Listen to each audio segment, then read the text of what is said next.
Now, to balance the scale, I'd like to talk about some things that bring us together, things that point out our similarities instead of our differences, because that's all you ever hear about in this country is our differences. That's all the media and the politicians are ever talking about, the things that separate us, things that make us different from one another. That's the way the ruling class operates in any society. They try to divide the rest of the people. They keep the lower and the middle classes fighting with each other so that they, the rich, can run off with all the fucking money. Fairly simple thing, happens to work. You know, anything different, that's what they're going to talk about. Race, religion, ethnic and national background, jobs, income, education, social status, sexuality, anything you can do, keep us fighting with each other so that they can keep going to the bank. You know how I describe the economic and social classes in this country? The upper class keeps all of the money, pays none of the taxes. The middle class pays all of the taxes, does all of the work. The poor are there just to scare the shit out of the middle class. Keep them showing up at those jobs. Welcome to another episode of the Nick and CJ Show. I'm one of your hosts. I'm CJ. What's up, Nick? What's poppin', my friends, my family? We are back for another fantastic week on RBN. Nick and CJ Monday Live. Some of our best ones because we got a lot to talk about over the weekend. I'm really glad. As always, CJ does a good job picking out these clips. Really glad you left that one in particular. Carlin calling out what RBN had been saying, and this was 25 plus years ago. He's talking about how they bring up religion, race, sexual orientation, and all these things to divide the workers, to get us fighting amongst each other. Now, I want you guys to think about this. We are in an age right now of historic class consciousness in this country. Because for a long time, and it's still the case for a lot of people, they are capitalist bootlickers, meaning they are workers who think they're capitalists, but they exploit workers, but they apologize for the capitalist system. Now, for the first time, we are starting to see militant organizing, labor organizing, like we saw when the socialists and the communists was involved with unions. So what's the response that comes from the capitalist class when you even got poor white people? You CJ, I don't know if you saw this poll, but the majority of Republicans has positive views on unions. No, I did not see that. Guys, you guys understand how much Ronald Reagan Republicans hated unions? Like the George Bush Jr. Republicans, they was aggressively anti-union. Now the Republican voters, for the most part, like, yeah, I think unions is a good deal because we think the managers are ripping us off. I'm like, man, you're so close. You're so close. So me and you motherfuckers are so close. So they, in order to drive, I'll pass to you, Jack. I think you want to say something, but I'm gonna show you guys this. What started this rant? This is gonna be a heavy discussion episode today. I think because I want to discuss this. Look at this, and I hate the fact that Elon Musk is now like a very prominent political commentator. He always been in culture, but as someone who followed politics, I was able to ignore Elon Musk for quite some time. And maybe I'm wrong, man, in chat, let me know. But for the most part, I saw Elon Musk as being pretty apolitical until maybe 2 years ago. Am I wrong? No, you're right. Maybe you're right. I mean, even though I don't know him that well, because I hadn't heard about him, that's why I'm confirming, because I literally know probably the least about Elon Musk, and I'm having to learn more about him. But I didn't know did I know who he was 2 years ago? I'm not sure I did.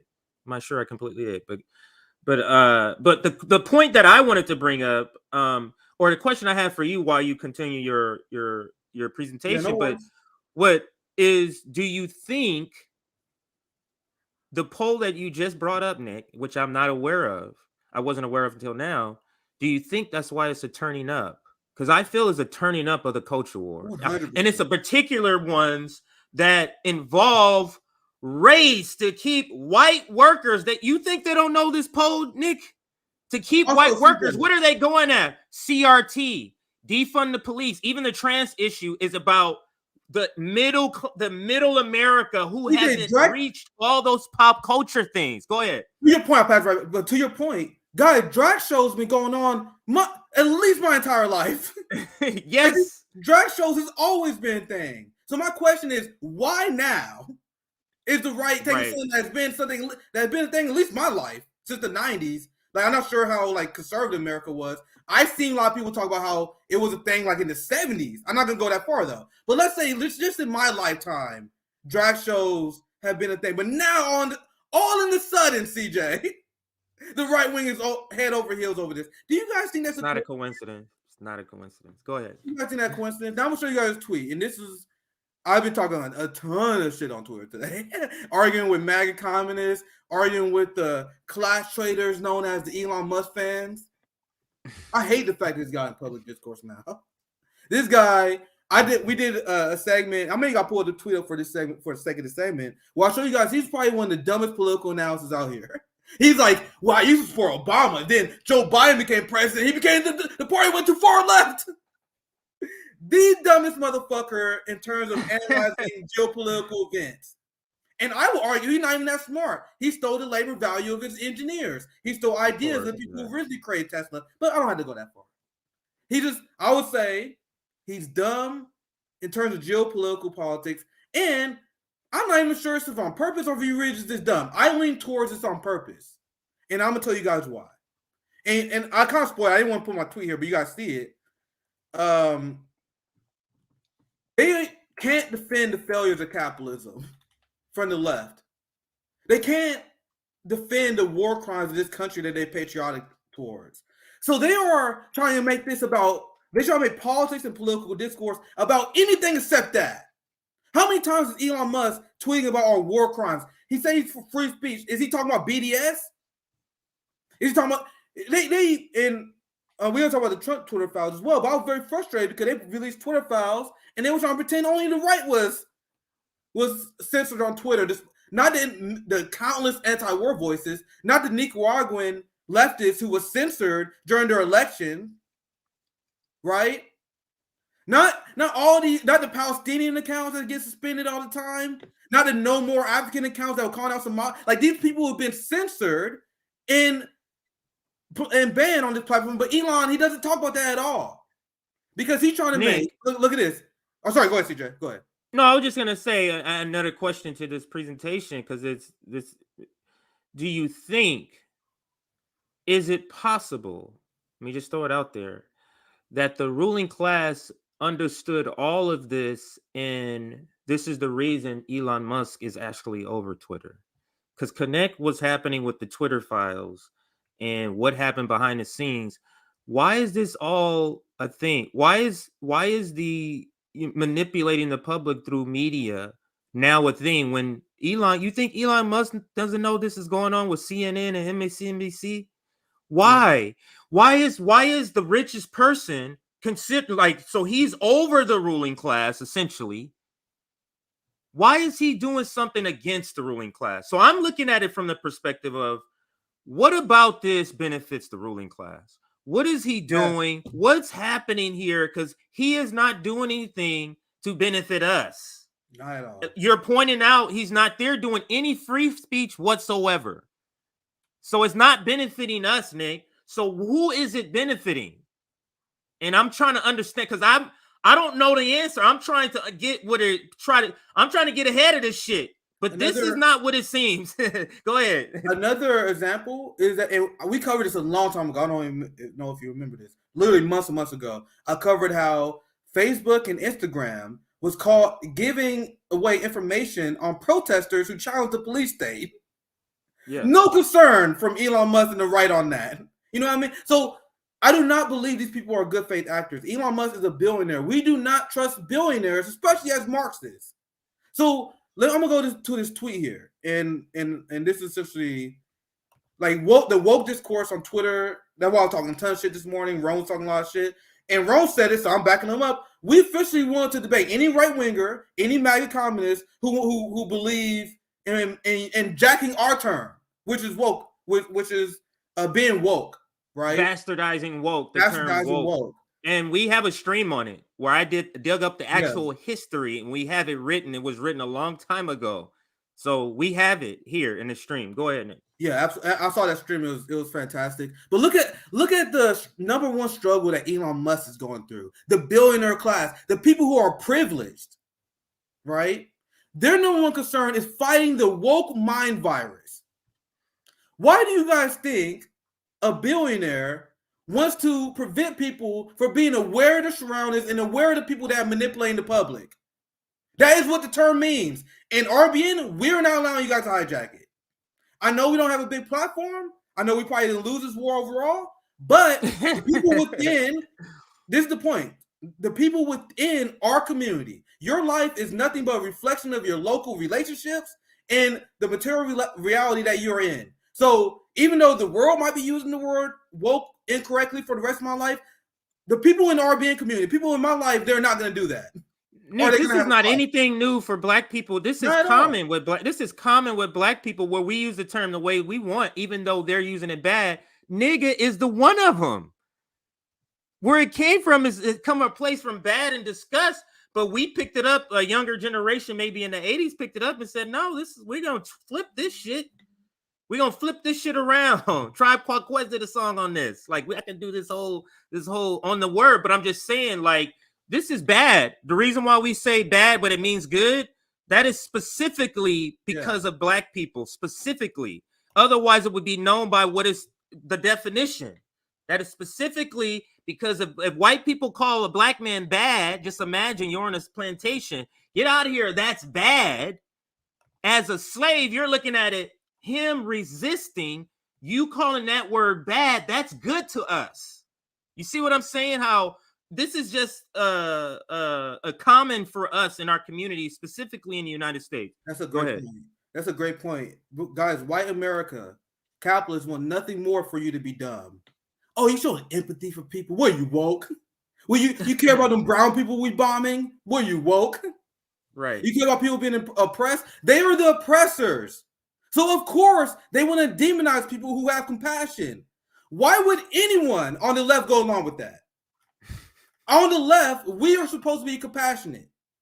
And personally, my personal opinion, and what lead me to have the business I do on LGBTQ rights, I strongly believe that Americans have this giant problem with leaving people the fuck alone. You know what I mean? Like, let's say you're a person who think gay people are icky. You think trans people are weird. Okay, who gives a fuck? Leave them alone. Mind your own goddamn business. That's all. Yeah. But when it comes to feeding the homeless, then they want to mind their own goddamn business, Nick. Yeah. Ain't that something? Then when it comes to the Palestinians, then it's like, I'm minding my own goddamn business. But when it comes to your uterus, it's like, what the fuck are you doing in the bedroom over here? You see this shit? Just twist it. It comes from our Puritan roots here. It's ridiculous. But anyway, go ahead. Let me show you guys this. I know, once again, this is gonna be a lot of discussion this stream. This is my friend Walt, and this is a great point. I love the way he says it. And you did a stream on this as well. But for the sake of people who didn't watch that stream, this is a great tweet that explains it, because this is Rome's tweet. This is going in order. Rome almost 1.1K. Let's go. So people. Oh, is that tweet got up to there? Yeah, when I tweeted it, I saw it at 500 or something like that. I didn't know it got up that high. So this is actually a mini segment I'm improvising here, but this is go ahead. I want to read this in order because this is actually important. Look, Rome says saying you're anti-woke is just another way of saying I'm racist and classist. That's it. Because we used to bring, like RBN, we will bring up, oh my God, civil asset forfeiture impacts 60% in civil asset forfeiture cases come from black people. That is the state stealing money from black workers. And then the right will respond to that. Oh my God, look at this woke culture warrior bringing up racial issues. You guys see how they use that as a way to defang people who have righteous anger against our corrupt system? That is what it is. Now, I'm going to get... Nick, this is the definition. What you are describing, the process of what they're doing to this word is called recuperation. This is the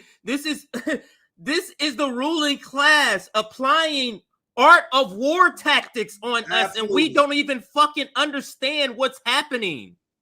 They are ripping apart, just like what they did with BLM.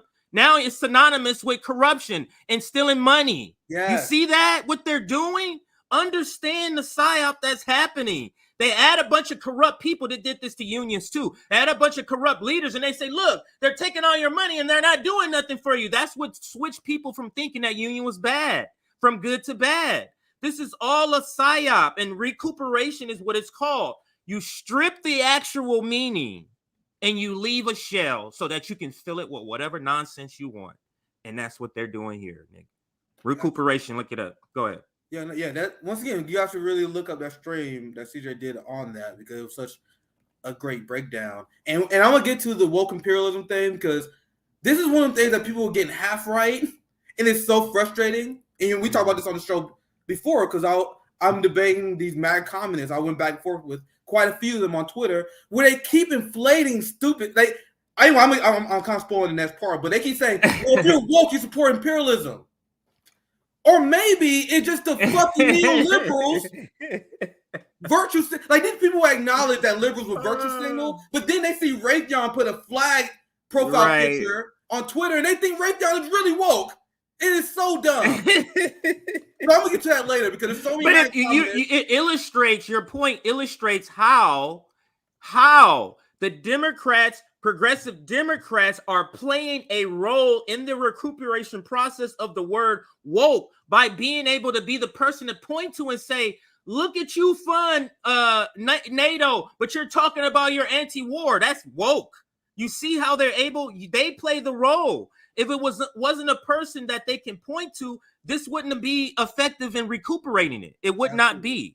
They have to have a person to point to who is saying they're about this, but not doing anything about it and doing the opposite, like voting for NATO.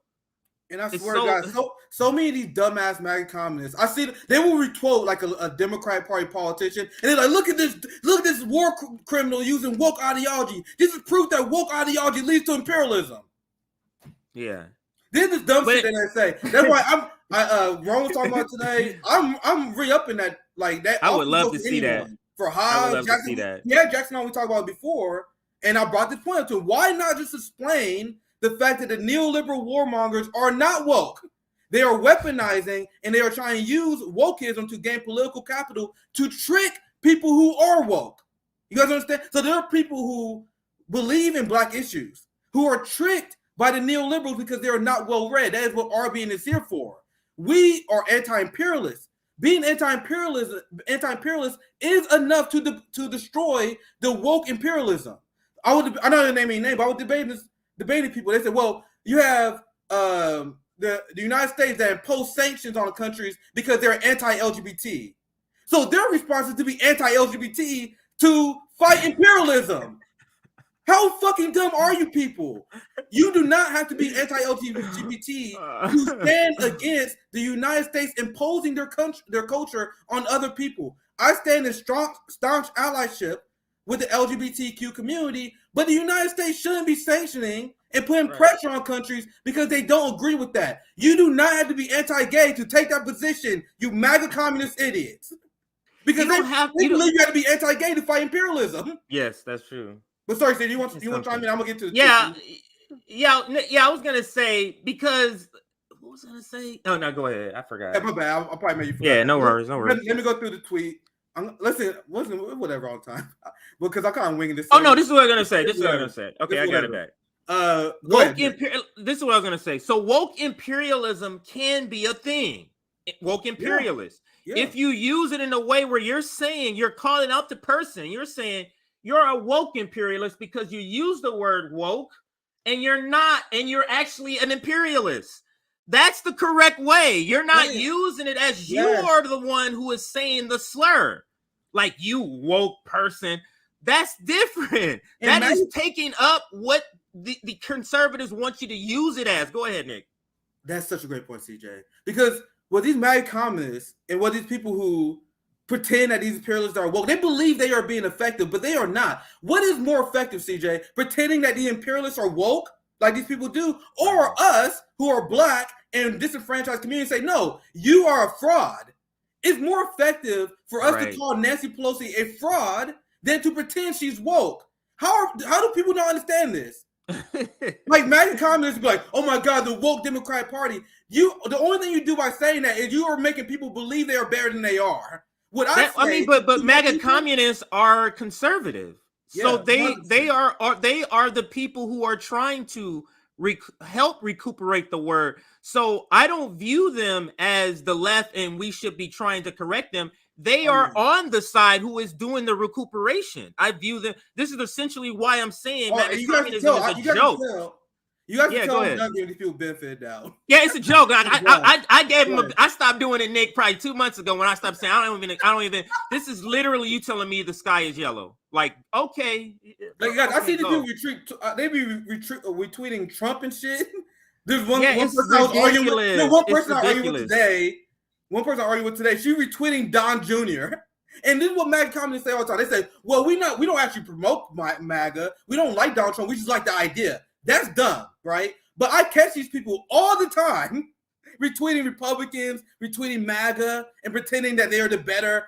Like, we're not supposed to be choosing factions of capitalism. Oh, this is my favorite faction of capitalism. That's the same thing that the Justice Democrats do. I view MAGA communists as literally the same as Justice Democrats. I was just about to bring that point. As soon as you were done, I was about to say this is the red version of that. It's the same exact thing. It's literally the same. This is the reason why, Nick. Why do we call out Sam Cedar? Why do we call out Ben Dixon? Why do we call out Cenk Uygur? Because they're trying to claim to be anti-war, but then they're okay with teaming up with people that are imperialists. That's you're doing the opposite. You're just doing it for the red team. You're no better. That's why I don't give. This is such not a thing to me. I don't even know. I was talking to. I'm not even gonna give him a shout out, but this person I was talking to, they was like, "Well, you gotta admit that the Democratic Party is more war hawk than the Republican." Guys, that is two-party duopoly apologia. That is the same thing as someone saying, well, you gotta admit the Democratic Party is nicer than Republicans, right? That's the same thing. Yeah. And by the way, the reason why that's so dumb, and I clap back and ratio with them with this. So you guys think that John Bolton, Mike Pompeo is less more literally, I don't wanna it's so silly, Nick. It's so silly. It's so silly. I don't want to start a power on these people, but they say this shit all the time. I clap back at one of them. They're like, well, we got to stand against the woke mob because at least the right is less anti-war and more anti-war. No, the fuck they're not.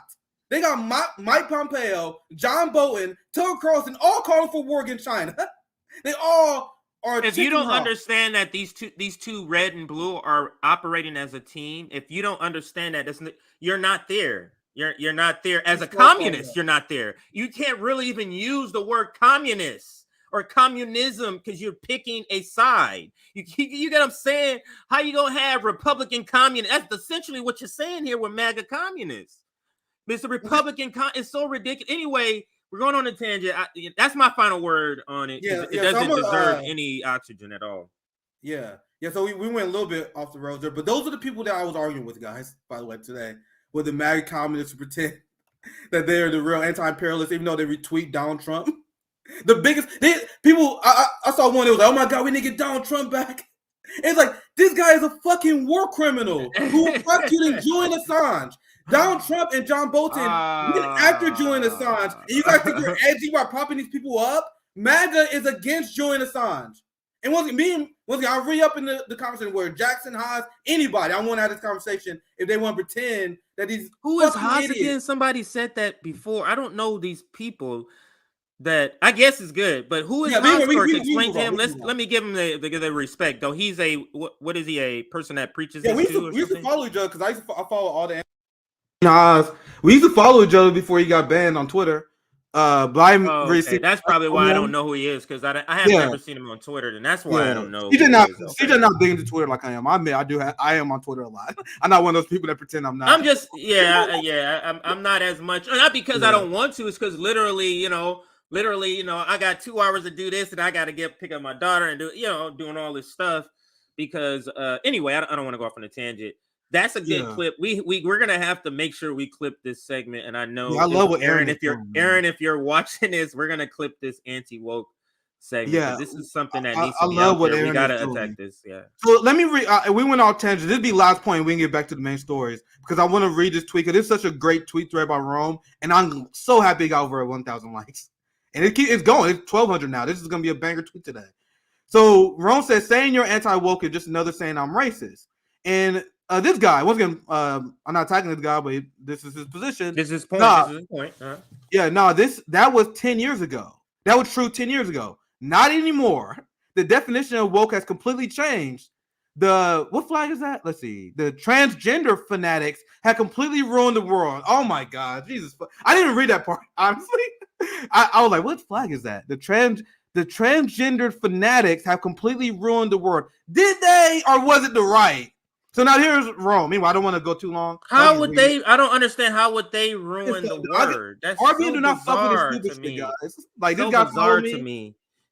And I was arguing with a few of these people. Like this guy followed me as well. I'm letting you guys know, if you watch RBN, I do not agree with you. I'm not missing words. If you believe the trans fanatics is the cause of woke imperialism, you are dumb.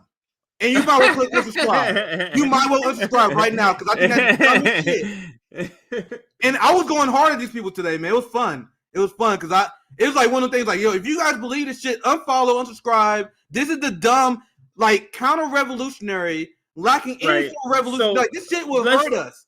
Let's be clear. The RBN, the Marxist position, anything that divides the worker, we're supporting the worker. Anything. So whatever issue comes up, so this issue right now is a big issue because it's intentional that they're doing it, but the trans issue is big. Trans people are workers just like us. So anything that is meant to divide workers, that's what we're supposed to fight against.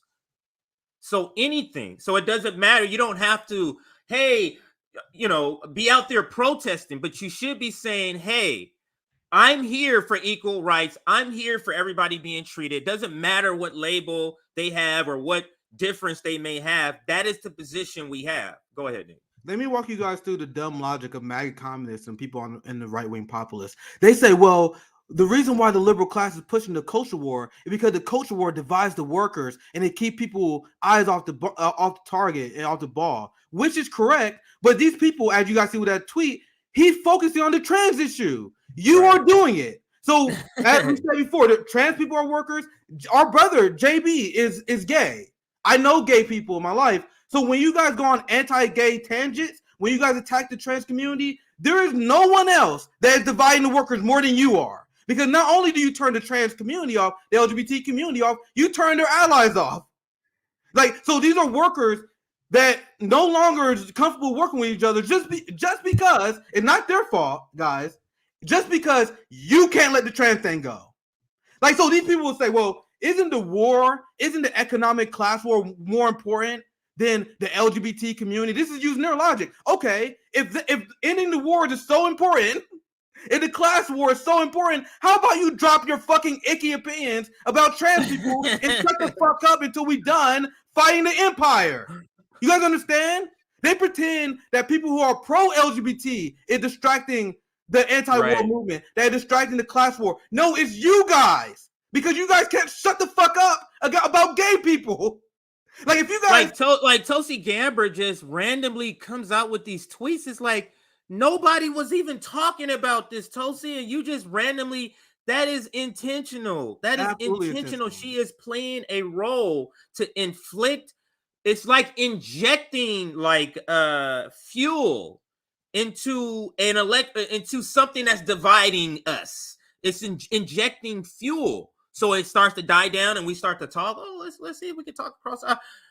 Inject some more fuel. Let's get them on opposite sides. Let's talk about this. Put the news out. That's to get us divided. So, but go ahead, Nick. Yeah. So this definitely counts in my statement. You can do the next one because once again, if I don't get to all the stories today, I'll do it tomorrow. Yeah, we you know how we do. We always also do. Tomorrow, not tomorrow, but Wednesday, I'm gonna be on the Convo Couch, talk to my friend Fiorella, and we're gonna talk about the same thing. She one of the people that agree with me. She anti-war. She clearly see what Elon Musk is doing, and we're gonna have a conversation about it on the Convo Couch. So I'm looking forward to that on Wednesday.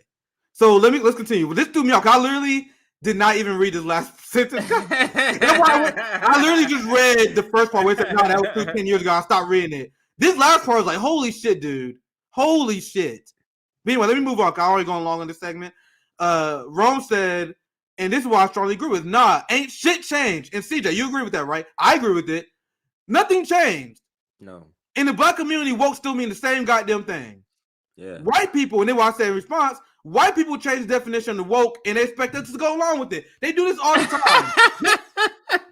White people will hijack our word and then they confuse. I'm like, nigga, I'm not, just because you guys are able to convince mentally weak sellouts like Candace Owens to go along with it. Yeah. I mean, we're going to go along with it. Nigga, woke mean the same thing as it did when I was 9 years old as it does today.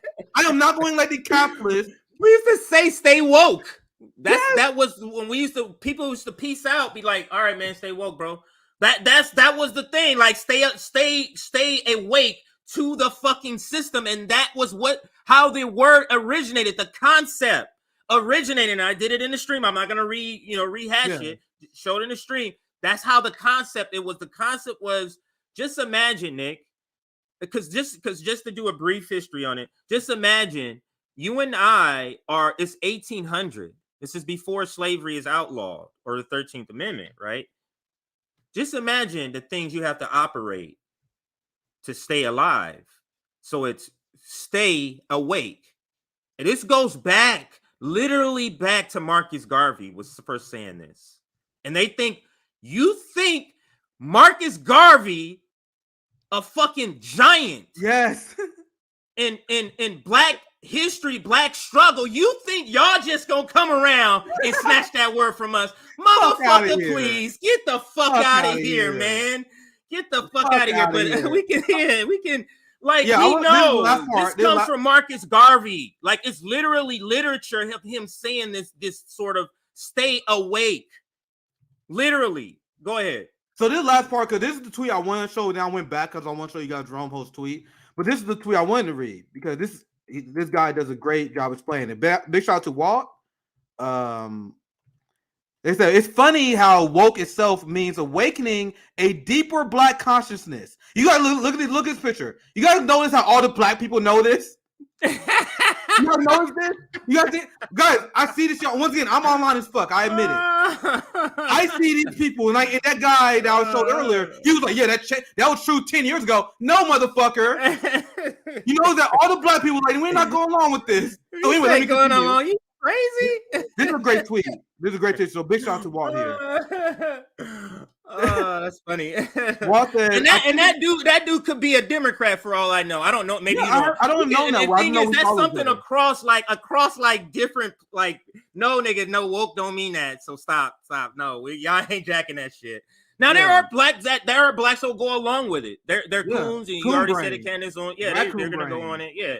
Go ahead. And we're gonna talk about Dave Chappelle here soon. These motherfuckers that they can't wait to be accepted in dominant white culture. Right.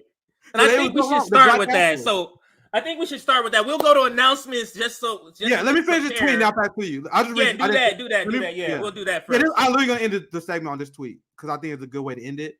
Walt says, I think it's funny how woke itself means awakening a deeper black consciousness, and now it's synonymous with liberal gesturing.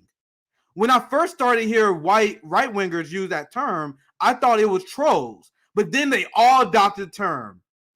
God love American politics. And then the left went along with it as well. Right, that's what's making me upset. Anyway, I know I went along. Go ahead, CJ. I'll pass this. The left is going along with it. The left is going along with it. Yeah. So let me make sure we put this up so we know this is the end of this segment.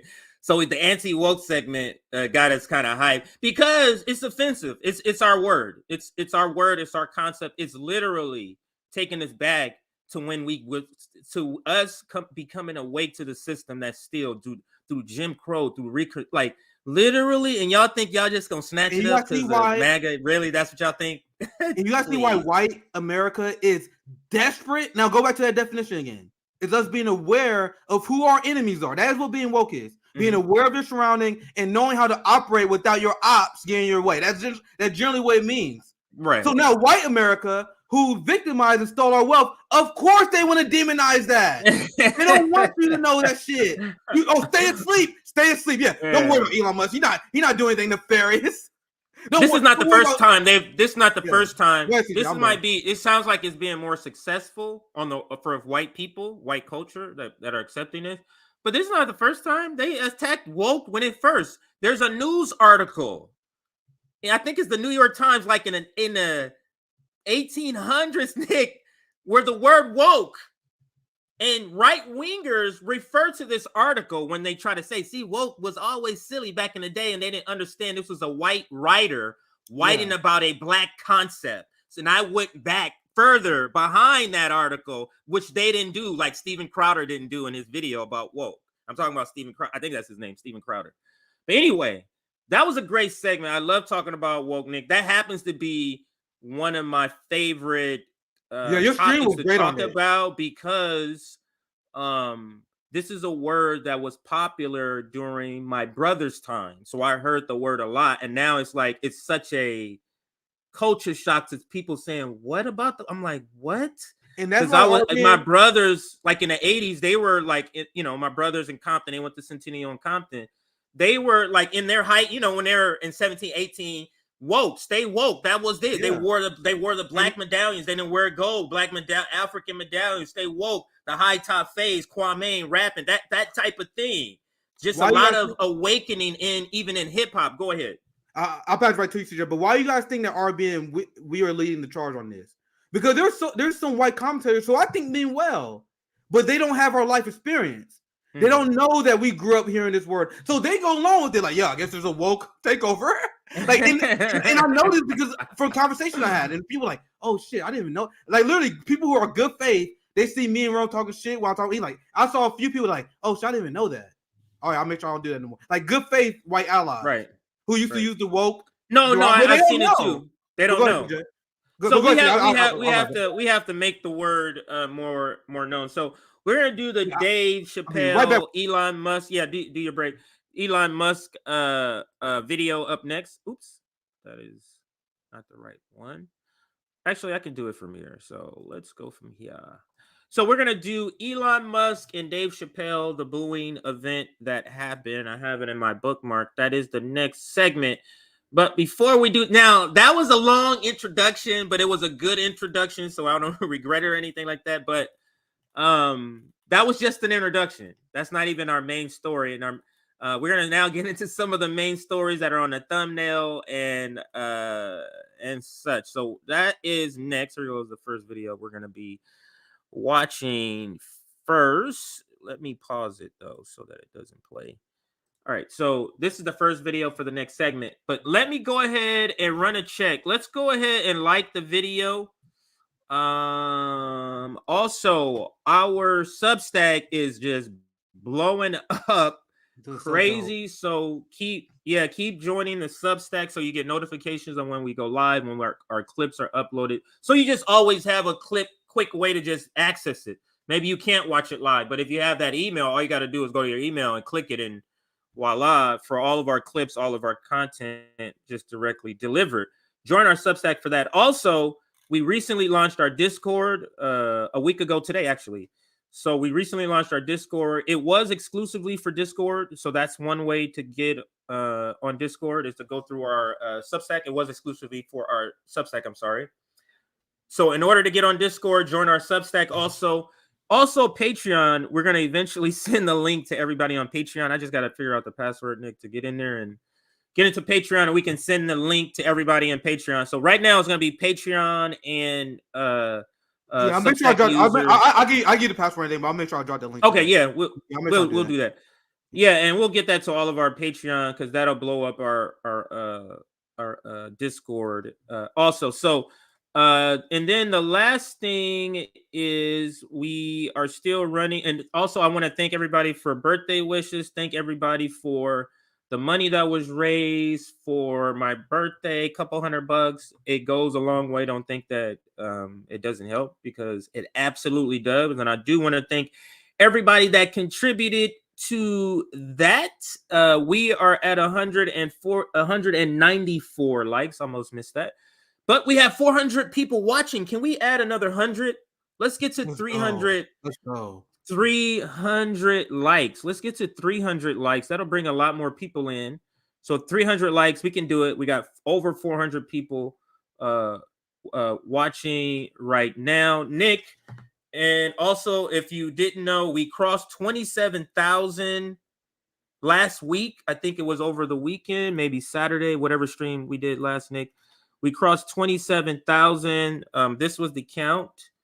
And I think we've added like 30 some odd more. So now we're at 27,036. If you're brand new, subscribe.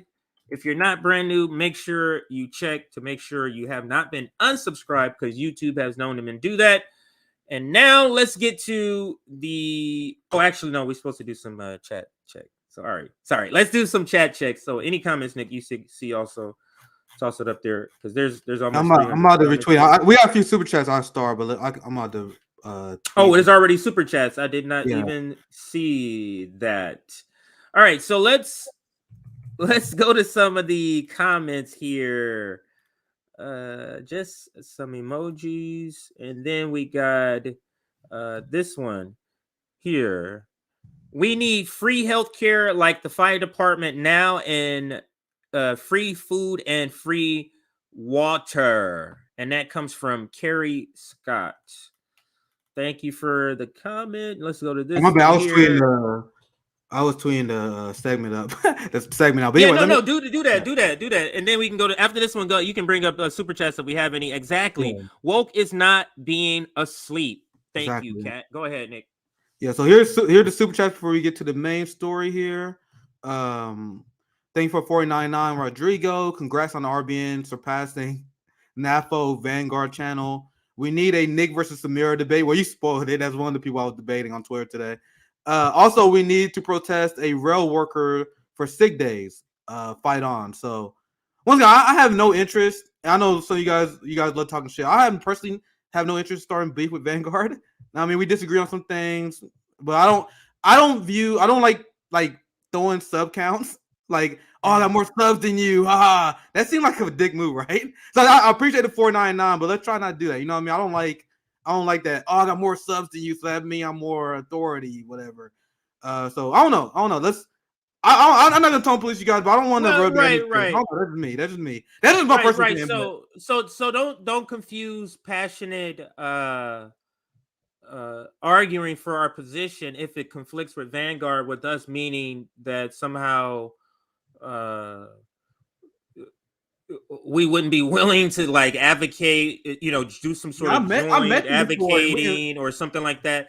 But Nick, people, this is what I mean by we have to understand the way we approach politics is also part of the duopoly. Yeah. And being part of the duopoly thinking without voting red and blue is not the only thing. Approaching politics. So this is an example, like there's a lot of differences that was pointed out in the last couple of months between us and Vanguard that people have pointed out. Yeah, you guys know we're not shy to point that out. Yeah, and that's fine. That doesn't mean like if they say, hey guys, we have Medicare for All march that's going on, you guys willing to want to organize it? You want to, you down to organize and be part of it? Absolutely. There's a stop the Ukraine war, stop funding the Ukraine war rally. You guys down? Absolutely. That doesn't mean we don't have disagreements. Both have to be possible in order to defeat this. You get what I'm saying? This is how the only way we can build a working class coalition. There's going to be people that have different views, but the one single thing that brings it together is that we're workers and we're fighting the oppressor. Go ahead, Nick. Absolutely. Once again, we will make our disagreements with Vanguard publicly known. But I met them before at the March for Medicare for All. I don't think they're bad guys. Like we have disagreements, and I'm not even gonna get mad at you guys for criticizing and dragging them. But I personally don't have any hatred for them. That's just me. But let's thank you for the $5. Black Fruit. Is woke the same as NE or versus NA or woke misspoke? Let's see if I understand what your question is. Is woke the same as saying nigger versus nigga? No. Now I read again. I won't say that. I think I guess I do see some similarities, but black people are not going around saying, "Hey, I'm not going to CJ. Hey, what's up, nigger?" That's not what happens. So white people. No. I see your point of white people taking one of our words and using it wrong, but I don't think it's exactly the same in this situation. But I would say, I'll keep that up there. What this is the point is that how black people use our own definition of the word, regardless. And you're pointing out the difference in white people's version and our version of the word. So you have nigger ending with the ER, and then you have nigga ending with the GA. That's us taking the word that they're using negatively and now using it in our own way. So this is an example of that to me, not necessarily the woke part. But any other super chats? Yeah, I think we have 2 more if I'm in right. Thank you for the $2. I don't want to keep. I want to keep my answer short. Just could be this segment on this. He probably came late. That could have been before They we probably came explained late. everything. But the woke is the classic black definition that we have. The act of not being asleep, being aware of your surroundings, knowing who's on your side versus who's not on your side. So, for example, if you're asleep, if you're not woke, you propping up Walmart. You propping up the man. Meanwhile, the black people will call out the man. They're like people call capitalism. You have MLK, you have Fred Hampton. These people calling out the man, knowing who their enemy are. We used to be like, man, that motherfucker woke as hell. You know what I mean? So woke is literally the exact opposite of woke imperialism. Woke imperialism people is obviously liberals don't even know who the war criminals are. Meanwhile, in the black community, if you woke, fuck John Bolton, fuck Anthony Blinken, fuck Joe Biden, fuck Donald. Because actually being woke is knowing your enemies. Right. So, like being a leftist, technically, is supposed to mean you're woke. Yeah. You saying I'm awoke to what's happening to the climate. I'm awake to what's happening to Palestinians. That is what that means. So being a leftist is being woke.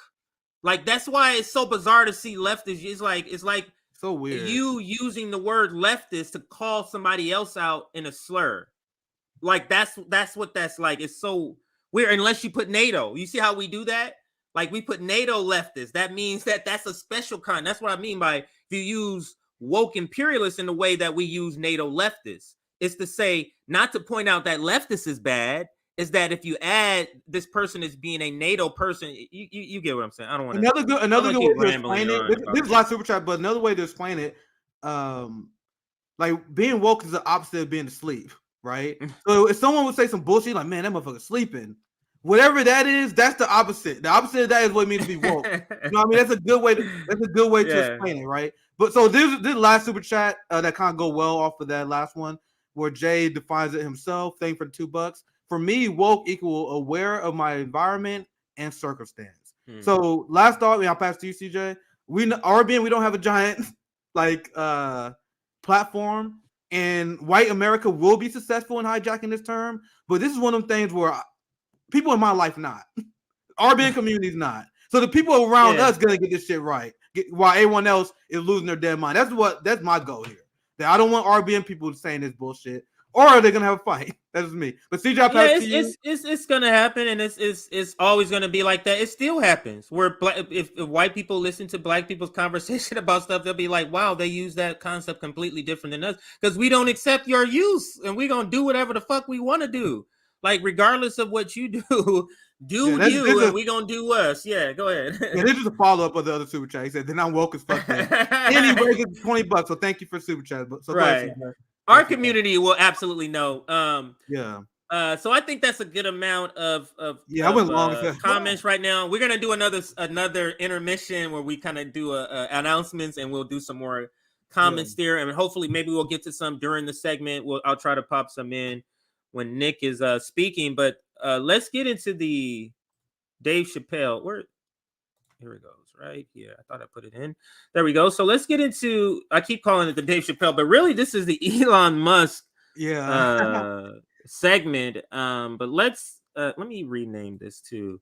So did you get a chance to watch the whole thing? I didn't watch the whole thing. I saw a lot of it. Like there was like a 4-minute video I saw that was pretty long because apparently Elon Musk, for people who don't know, Dave Chappelle had this show in San Francisco. And Dave, being the rich capitalist he is, I guess he's in the bubble. Elon Musk is in the bubble where they believe they are being worshipped, right? And Elon Musk, he has a ton of Twitter followers. But guys, go to the average person on the street and ask them about Elon Musk. Do you think Elon Musk is beloved the way his capitalist sycophants like him and the celebrities that wine and dine like him? Absolutely not. So Dave Chappelle, and he miscalculated for so many reasons. For one, CJ, he went to San Francisco, liberal paradise, and brought Elon Musk there, and he expected something else. Now, think about this, guys. Who are the people who can afford comedy concert tickets in San Francisco? Think about it. For the most part, Nancy Pelosi liberals and people who live in San Francisco. So these are not even poor people. And they brought Elon on, and they booed him massively for apparently like 10 minutes straight. Like every time he was trying to speak, he was getting booed. I'm seeing more and more videos. Like we can play this one because we don't need to play a super long one. Yeah, but we're gonna play a long one. Yeah. Like every time he tried to speak, the boos got louder. So, and also another funny thing about this, these are the people who are willing to, who like, they are liberals who still haven't abandoned Chappelle, though. You know what I mean? So even they booed Elon. But I want to play the clip and I want to add some more analysis. Dave Chappelle has been wildly disappointing to me. I have been one of the people that have been saying Dave Chappelle is the GOAT for quite some time. But man, this dude is here. The way he responds to Elon Musk being booed and his willingness to cozy up with the white billionaire oligarchs was not anything Dave Chappelle specific, but it's part of the black capitalist class that we've been warning you guys about. These people are rich first, black second. They have abandoned their working class roots, and now he's willing to party and pal around with people like Elon Musk. And then when he got booed, I want you guys to listen to this. When Elon Musk got booed, Dave Chappelle then turned around to chastise the audience and then claim they're only booing because they're poor. So let's play the video. You have any other initial takes when we play the video? No, that's a good preface to the story, and we kind of have two titles for this one: Chappelle's Class Warfare, and also Elon booed with Chappelle. So let's get going with this one. This is the 4-minute video. We can stop and end whenever we want to stop, but of course we're gonna at least get to when Dave Chappelle chimes in. Make some noise for the richest man in the world.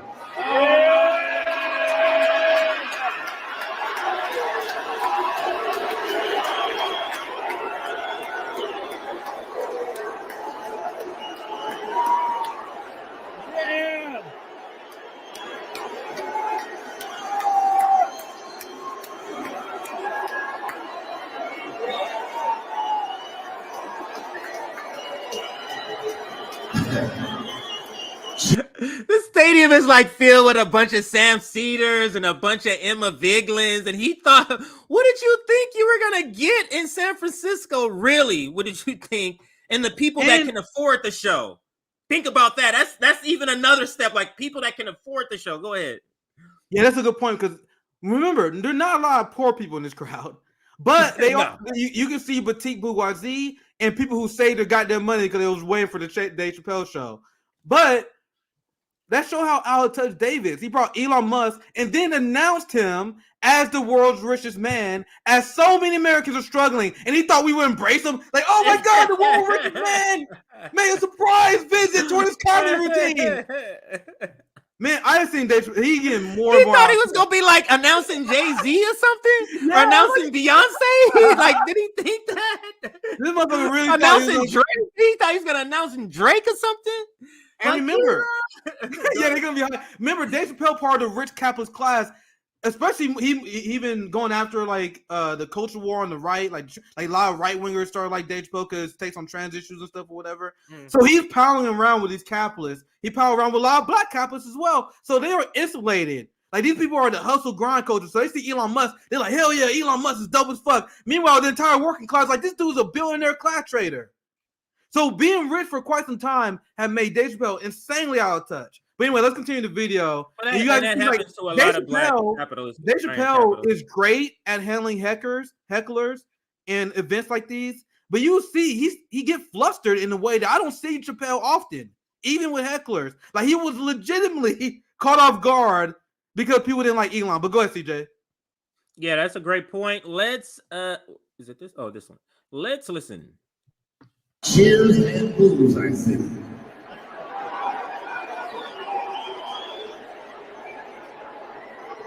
Elon. He did.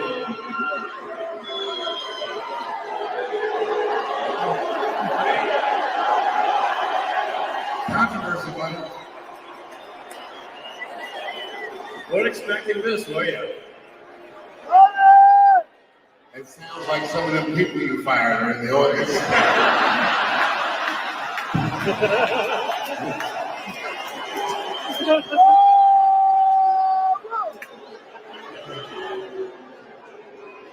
Hey, wait a minute. Those of you booing.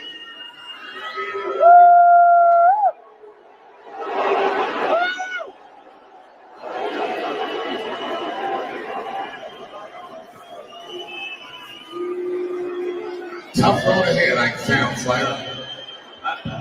But you notice one thing, all those people are booing, and I'm just pointing out the obvious. You have terrible seats. I understand. Play that part again. You guys hear what he said? You see how desperate. I don't know if they heard it. Let me play it again. Go ahead. You guys see how desperate Dave Chappelle is to defend Massa? Check this out. Let's see if we can hear it. Right about here. All those people are booing, and I'm just pointing out the obvious. You have terrible seats. I understand. All them are way up there, nigga. The last minute. Now I'm playing the niggas. Boo. Boo. You guys hear that? Who do you think he's speaking to? Who do you think he's speaking to when he's saying, "Oh, it's all the people up there"? People, go ahead. He literally says, I don't know if you hear it, but he literally says the people in the cheap seats. That Dave Chappelle shaming his own fans who came out to see him who are not rich. And he said, well, the only people that could possibly hate Massa Elon Musk is the poor peasants. It must be people in the poor seats. CJ, this is, and we're gonna have if it's the people in the poor seats, because the reason you pointed out is the people up there is because you're trying to say their opinions don't matter. Yeah. Why else do you point that out unless you're saying because it's the people up there? Obviously, those people don't matter, their opinions, and that is actually accurate, Nick. Unfortunately, that is accurate. The peasants' voices don't matter. And who is he speaking to? Other ruling class. This is like a gladiator event. If you think of the movie, if you're thinking of what's that movie? Anyway, Hunger Games. This is what this is. It's like it's a show for the ruling class. It's a show for the petty bourgeoisie. And they're saying, come on, petty bourgeoisie. Just like in the Hunger Games, when you're watching that game show they have, all the people in the audience are petty bourgeoisie. Yep. It's the same exact thing. And then you have, the peasants up at the top. And so he's saying, who cares what they think? I mean, nobody cares what they think. And remember, Dave Chappelle, the same guy, we did the segment a while ago, who got upset because they was going to install affordable housing in his neighborhood. Mm-hmm. Dave Chappelle went from being a comedian to night. Once again, I cannot emphasize this enough. I have been on the Dave Chappelle is GOAT train for at least 20 years. I saw his 2001 special. We had the blue shirt on. I watched that countless times, and I cannot tell you how disappointed I am, Dave. He went from using his comedy to raise awareness about racism and black issues. Now all he does is complain about trans people all the time now. And why you guys think he's friendly with Elon Musk? We just did a segment earlier on the show where Elon Musk, his main priority is fighting the woke mob. Meanwhile, look what Dave Chappelle's main priority. He's always going around talking about, oh my God, political correctness is out of control. You guys see how the rich millionaires and billionaires, the issue of wokeness and being aware and being compassionate, that's the biggest issue to these people. And I'm sure that's how they bound it. But anyway, let's continue the video. And that is the biggest issue. That tells you they're not concerned with climate change. Like the audacity that's the biggest issue not for you. War, the audacity.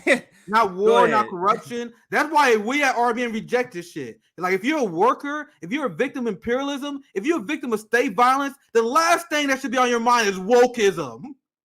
Like Elon and Dave Chappelle focus on. So anyway, we can continue the video. CJ, unless you have anything else you want to add. No, let's go ahead. Just some great comments. I'm going to try to toss some more up as we listen to the video some more. We're about a little less than halfway, almost halfway, but a little less.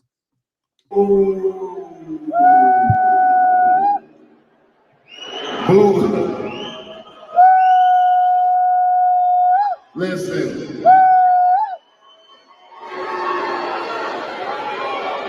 When have you guys ever seen Dave? The fact with this much time going by without him saying that is telling you he doesn't have anything to feel.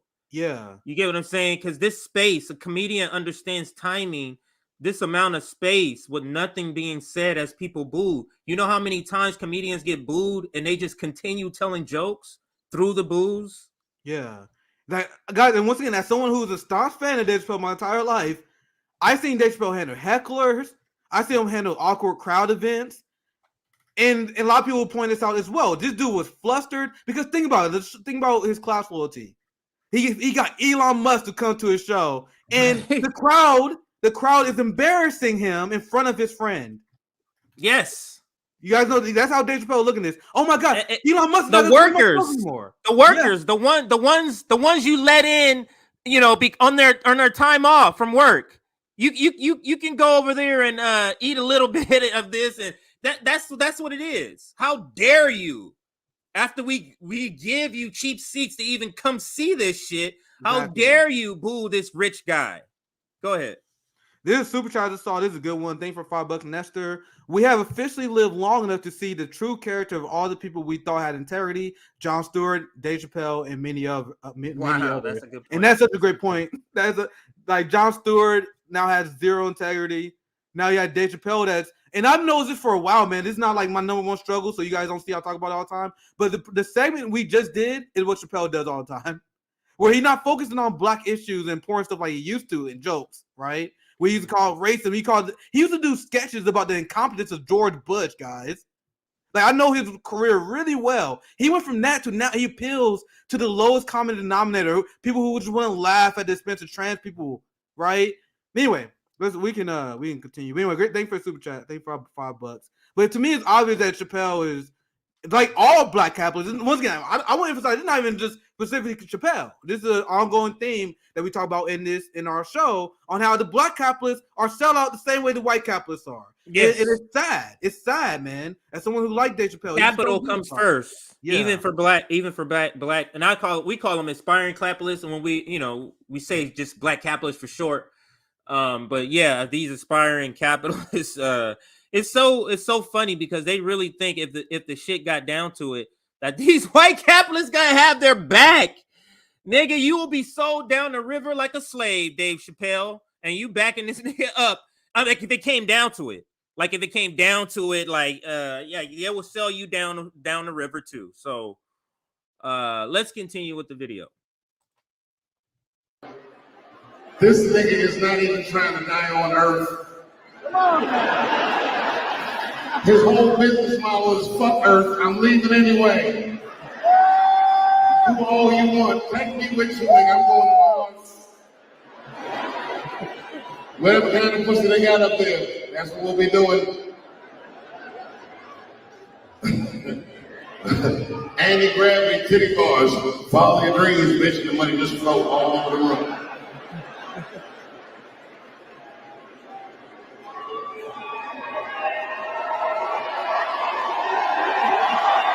He was trying to steer it away. He was trying to. But every time he goes silent to go, because they're not giving up on having him talk. You understand how the ruling class is like, booing peasants is not going to stop me from doing what I want to do. Like, the audacity. Now, what emergency announcement requires him to stay up there after all these boos? Why wouldn't you just say, you know what, I'm gonna go. Go ahead, finish your show, Dave. Like, why are you still here? Bro, Elon, his pride was hurt so much. Because he just like me, Twitter, that boy, especially ever since he bought Twitter, that boy online every single day. He got all these Elon Musk sycophants that tell him in his ear, hey, yo, man, you the next Tony Stark, man. You're so smart, Elon. Aren't you amazing, Elon? Also, you're also handsome, Elon. Like all billionaires, he insulated in that environment where people tell him that. Dave Chappelle, like, man, Elon, you probably be funny as hell. You're funnier than the other comedians I know. Actually, all billionaires, they live their life being gassed up by their class trader friends, but then they go outside, like this show, and I cannot emphasize enough. I saw some guy leave a comment, I didn't highlight it. He said he went to some stand-up routine in San Francisco from some big name. It cost him $300. So I cannot emphasize, these are not even necessarily poor people, guys. These are like petite bourgeoisie and maybe some working class people who save money up over a long time, right? So even they are like, nah, we're not feeling this fucking billionaire. He the richest man alive? Fuck him. Like, there probably people who don't even know Elon. He just heard richest man alive. They say, oh, fuck that guy. Because I can't believe all those people are just Twitter people. Not you know at what I'm saying? Like, all those people Twitter are just Twitter people. That's not who's up there. Yeah, no, guys, Twitter is used by around 50% of the population. You guys know that? So these are not people on Twitter who hate Elon because of shit posting. These are people that are like, oh, he's a billionaire, fuck this guy. Or they probably heard some shady shit with Tesla and union busting. There are a lot of shady shit that Elon has done. Maybe his experimenting on animals, 1,500 animals that has died because of chip testing that I report on this show as well. There are a lot of reasons that Elon, and not just Twitter liberals that were melting down at him. But CJ, anything else, and we continue? No, I can play the video. Let's play the video. Thanks for having me on stage. I ain't kidding. I wouldn't miss this opportunity. Yeah. The first comedy club on Mars. That should be mine. A deal's a deal, Musk.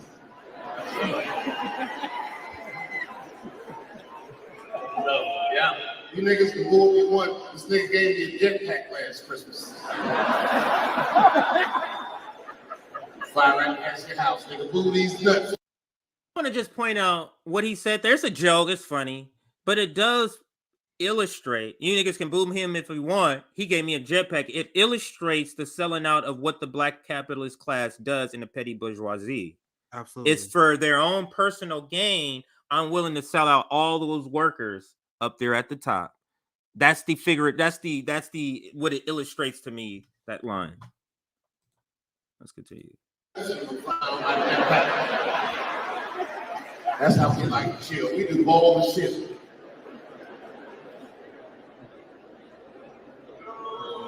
Dang, what should I say? Don't say nothing. Okay. It'll only spoil the moment.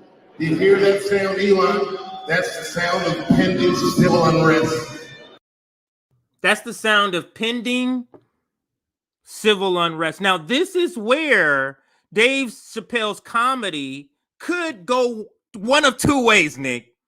It can go back to what he used to do and make an observation of how the politicians aren't listening to obvious pending unrest that's coming. He could do that. I don't know where he goes here because I didn't watch. I watched a shorter video. Yeah, at this point I'm in new territory too, but go ahead. Yeah, I watched a shorter video for this. So but I found this on that Brian Tyler's account. So let's listen.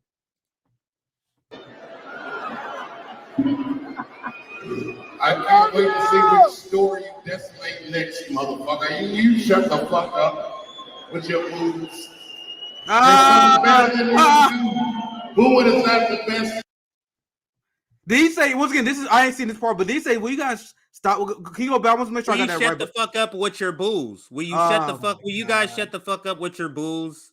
He's telling he's willing to sacrifice his own paying audience, and how much he got out of this is probably in the range of several million.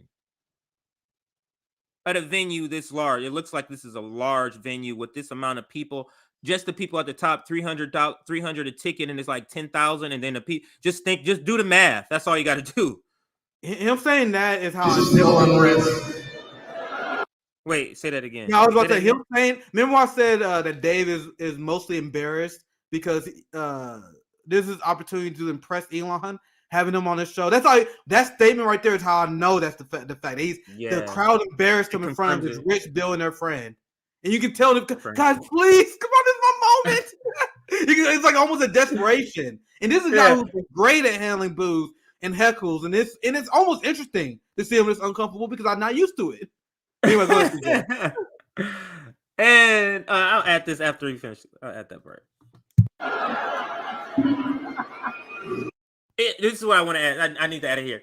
It's like him saying, just imagine, Elon, come on, you got to come to one of my shows. You got to come. And he's been asking, Nick, and just missing this show, that show. And then he shows up here. And then he shows up. And then this is what happens. I can't wait to see which store you decimate next, motherfucker. You shut the fuck up with your moves. There's something better than you can do. Booing is not the best thing you can do. Try, nigga, to make it what you want it to be. I am your ally. I wish everybody in this auditorium peace and the joy of feeling free. And your pursuit of happiness make you happy. Amen. Thank you very much, San Francisco. No city on earth has ever been kinder like you. Good night.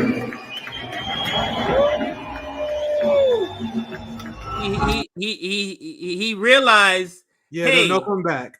I can't get you guys to like this guy, and I insulted you. So let me throw this out, so that you guys can say, okay, for those diehards that was gonna throw me away, just him coming back and saying I love y'all and y'all treating me well and trying to come back. Okay, he told us off, but now he apologized essentially. That's what that was for, to make sure his money stayed right. But just terrible, man. Just terrible. Yeah. So this is I'm gonna share this because everyone roasting Dave for essentially defending this billionaire. Like that was bad. Like this story this story literally could have just been about Elon. Like I was like when I first saw this video, I was like, oh shit, this will be embarrassing for Elon, right? Dave Chappelle kind of made the story about him with his embarrassing defense of Elon there. Wow. But now see just as many people roasting Dave Chappelle for that sad billionaire apology performance, then as many people roasting Elon. He didn't have to be part of the story. He could have sat there, laughed as he got booed, like man, that's tough, and moved on. But man, this is the black capitalist class we warned you guys about, the black celebrities, the Will Smith, the Morgan Freemans, now the Dave Chappelle. Well, always been Dave Chappelle. All these black capitalists, they are rich first. Terry Crews. The list goes on. We cover so many of these sellouts where they care way more about their capital and their position as society, and they could not give a fuck about workers, could not give a fuck about the community they came from. And Chappelle is the textbook example of that. So this is one of this is my favorite one. There's all these people like, man, Chappelle, what the fuck, bro? Like defending Elon Musk, bro. So this is funny. This is Dave Chappelle when the crowd start booing Elon. For real, he literally debased himself that bad. Now, I'm going to show you guys this other clip to show you guys that Dave Chappelle is becoming a disappointing boomer. And I'm going to show you guys a contrast. I'm going to show you guys Dave Chappelle and George Carlin back to back. Now that you guys heard it, now this is Dave Chappelle and his recent Saturday Night Live stand-up routine. Let me listen. I think it speaks shit-lib comedy. And this Max Blumenthal said, Dave Chappelle tries to compensate for telling uncomfortable truths about U.S. political system and anti-Semitism by comforting his audience about the Russiagate hoax and pushing the lie of American innocence in the Ukraine conflict. And understand, that appearance, Nick, that appearance was written by him. Because remember, the writers boycotted that appearance. Oh, yeah. So that entire episode is actually written by Dave. That's why the stand-up kind of feels, the monologue kind of feels like stand-up, because he wrote it like a stand-up instead of more like how they would write a monologue. Dude, that's brutal, man. See, Tony? I see. He said Nick is crushed. Yeah, dude. Guys, this is not me saying, I can't wait to get Dave Chappelle. I love that Dave Chappelle, man. I was in middle school, and I was a freshman in high school when the Dave Chappelle show ended. I remember the Dave Chappelle show came out. If you did not watch the episode, the next day you came to school, you was out of the loop. I remember after the Rick James episode dropped, I was the most annoying motherfucker. I was such an annoying teenager. We were always in the crowd like, I'm Rick James. You was in school like, Rick James, bitch. I mean, not me looking to attack this guy, but man, he's been disappointing. Repeating Ukrainian lies, pushing the culture war nonstop, defending billionaires like Elon Musk. Come on, man. Come on. What happened to our unapologetic radical comedians?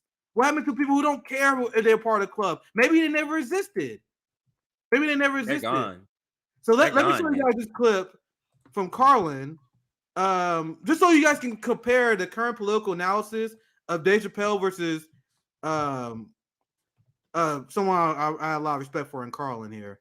And let's pull this up here. And I actually have this.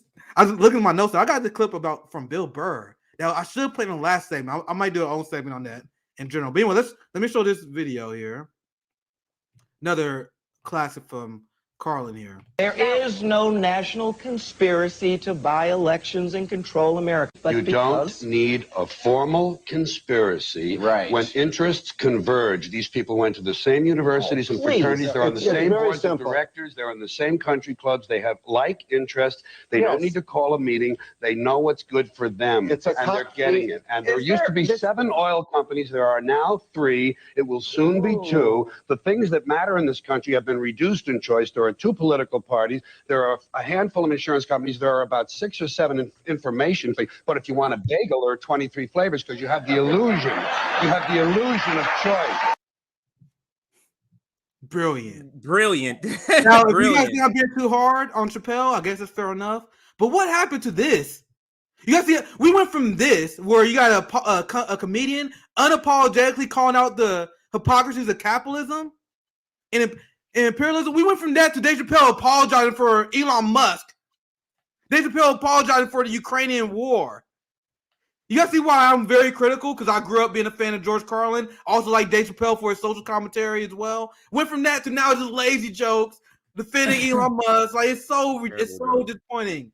So disappointing. So I'll wrap this my part of the segment. Anything else you want to add, CJ, before we move on to the next one? No. Oh yeah. Let me just so we can get the viewpoint from corporate media, because I do want to make sure that's added in this segment. So just gonna play a short snippet. It's like 30. Is it 30 seconds?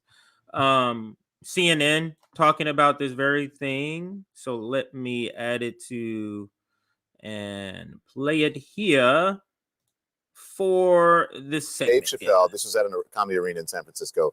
Comedian Dave Chappelle brought out Elon Musk on stage, and Musk was booed for several minutes. We'll get you to respond to watch this. I don't want to hurt you. Ladies and gentlemen, make some noise for the richest man in the world.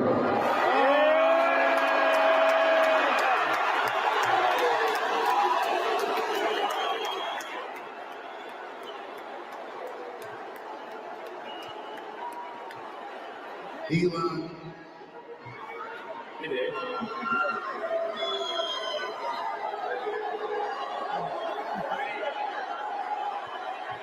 Controversy, buddy.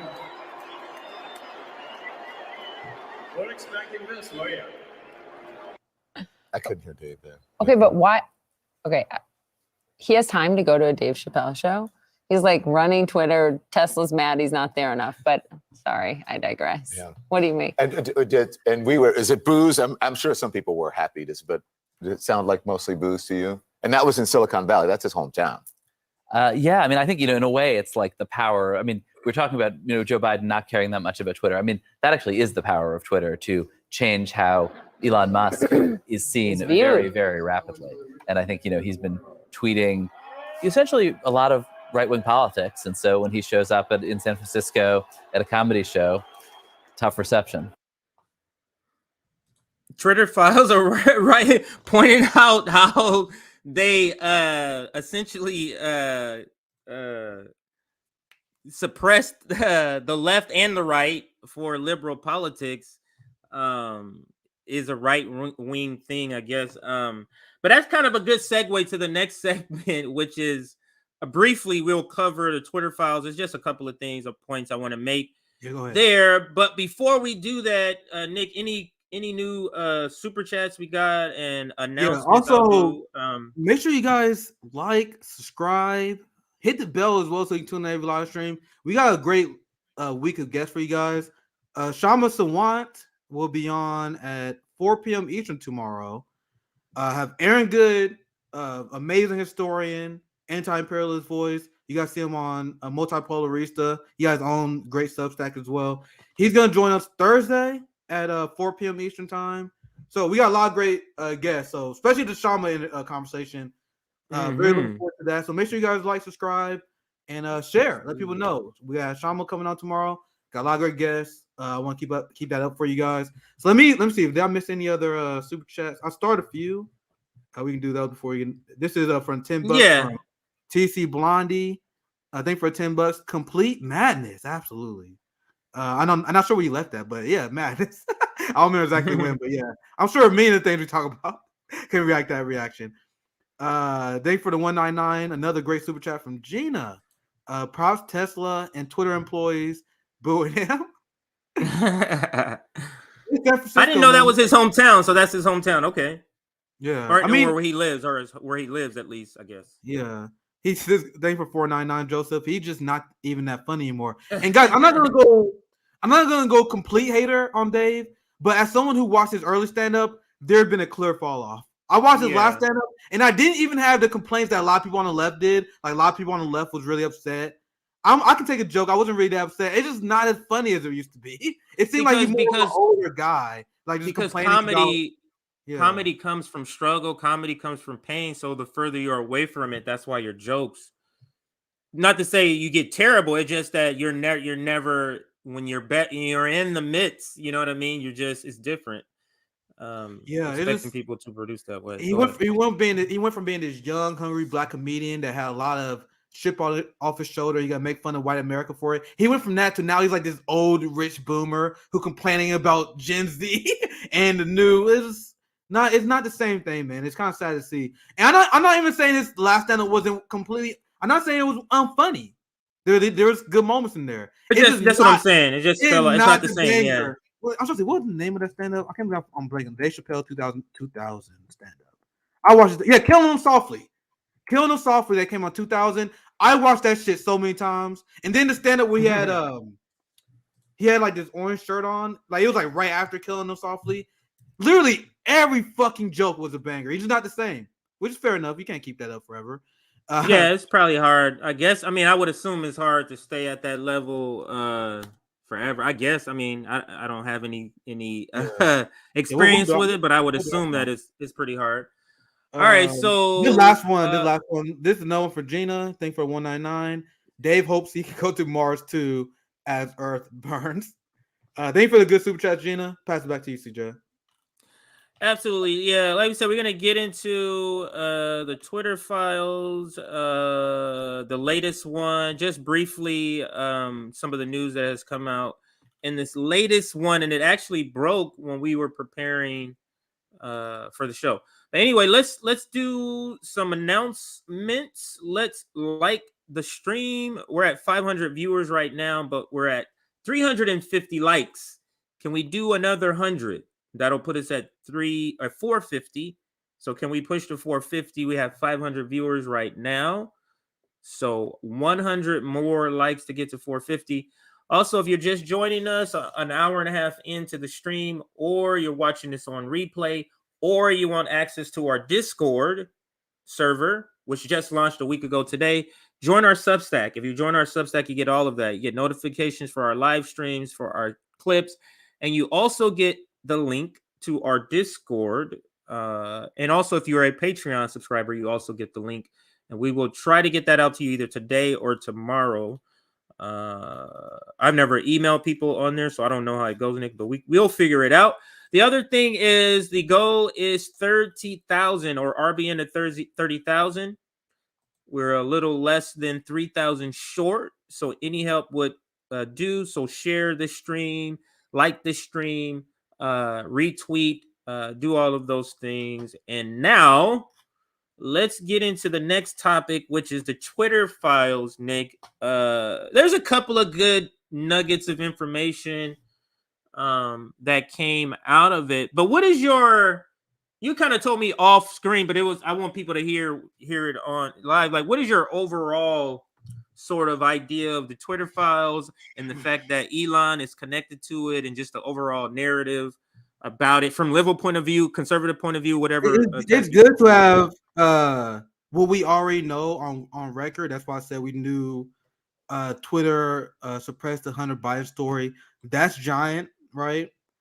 Now, as I continue to go through the rest of these Twitter files, I'm going to be 100% honest with you guys. A lot of this starting to seem like capitalist infighting. And I lost a lot of interest in this once Elon Musk ran when they printed the Twitter files, and they try to pretend that only right wingers was suppressed on Twitter. You literally had Elon Musk that said it was the right that was suppressed, not the left. And guys, the second he tweeted that, my interest in this story died immediately. Because that was like, I know what he's doing. Like, once again, I'm not saying some of this stuff is not good. Like him exposing Hunter Biden, good, right? He about right. What you're saying is there's two sides that's terrible, and exposing one is a good thing, but not exposing all is just less. It's it comes clear short. He's not by the challenge empire. Like you're not gonna call out the anti-war people that was suppressed. Earlier in the stream, I gave you guys a long list. Nicaragua accounts was banned for debunking CIA talking points that was saying that their election was fraudulent. You had Africans in part of the no war movement that was debunking U.S. intervention and talking points about Somalia that was banned. But Elon want to pretend that there's no suppression of left voices. Guys, I can tell you a personal story. This is why I'm also salty, because it's personal. I'll tell you guys this before. I used to get 30 million Twitter impressions, not likes, not it's like literally this is how many people see your tweets every month. That number was 30 million during 2020. This is right after I left the Bernie campaign. This is when I was advocating for voting for third party, and this is when my Twitter account blew up. I went from like 15,000 followers, and then I went all the way up to like 40,000 in literally 1 year. In that year, I was getting 30 million Twitter impressions every month. I went from that to now, I got 80,000 followers, way more than I did have back then. Now I get 5 million. Literally, that number was cut by a 6. Not even half, a 6. There are people that say they don't see my tweets anymore. And I don't even cry about it. You guys don't see me cry about that much because it's only Twitter. I'm like, whatever. It's fine. Whatever. I'm not bitching about it. But for you guys to take the obvious fact that left-wing accounts is not being suppressed, and you guys come out and it's not like it was like subtle, right? It's not like they didn't make it implicit. Elon Musk specifically came out and said that it's only right-wing accounts that was censored. After that, I'm like, okay, this is not going to be an expose of the ruling class. It's not going to be in challenge capital. It's going to be Elon releasing stuff that benefits the red-blue game, and particularly the right. That's why he came out with the Hunter Biden files. Now he come out with Trump being banned on Twitter, which is great to see. I have nuance in all my arguments. It's great to see these people exposed, but I know real power is not going to be challenged, right? So now they're talking about Trump being banned for Twitter. Why? Because there's a faction of capitalism that did not like that. There was a faction of capitalism that was upset that the Hunter Biden story was censored. But are they going to release anything but the censorship of socialists? How Twitter literally collusion with the Pentagon to suppress stories about Ukraine? Nah, not at all. So after the first 3 drops, I'm like, So let's see. I read literally the first 2 tweets. I'll let you break it down, CJ. I do think this. Now, go ahead. Now, what the liberals are doing, and I would group in the pseudo left, the Sam Cedars.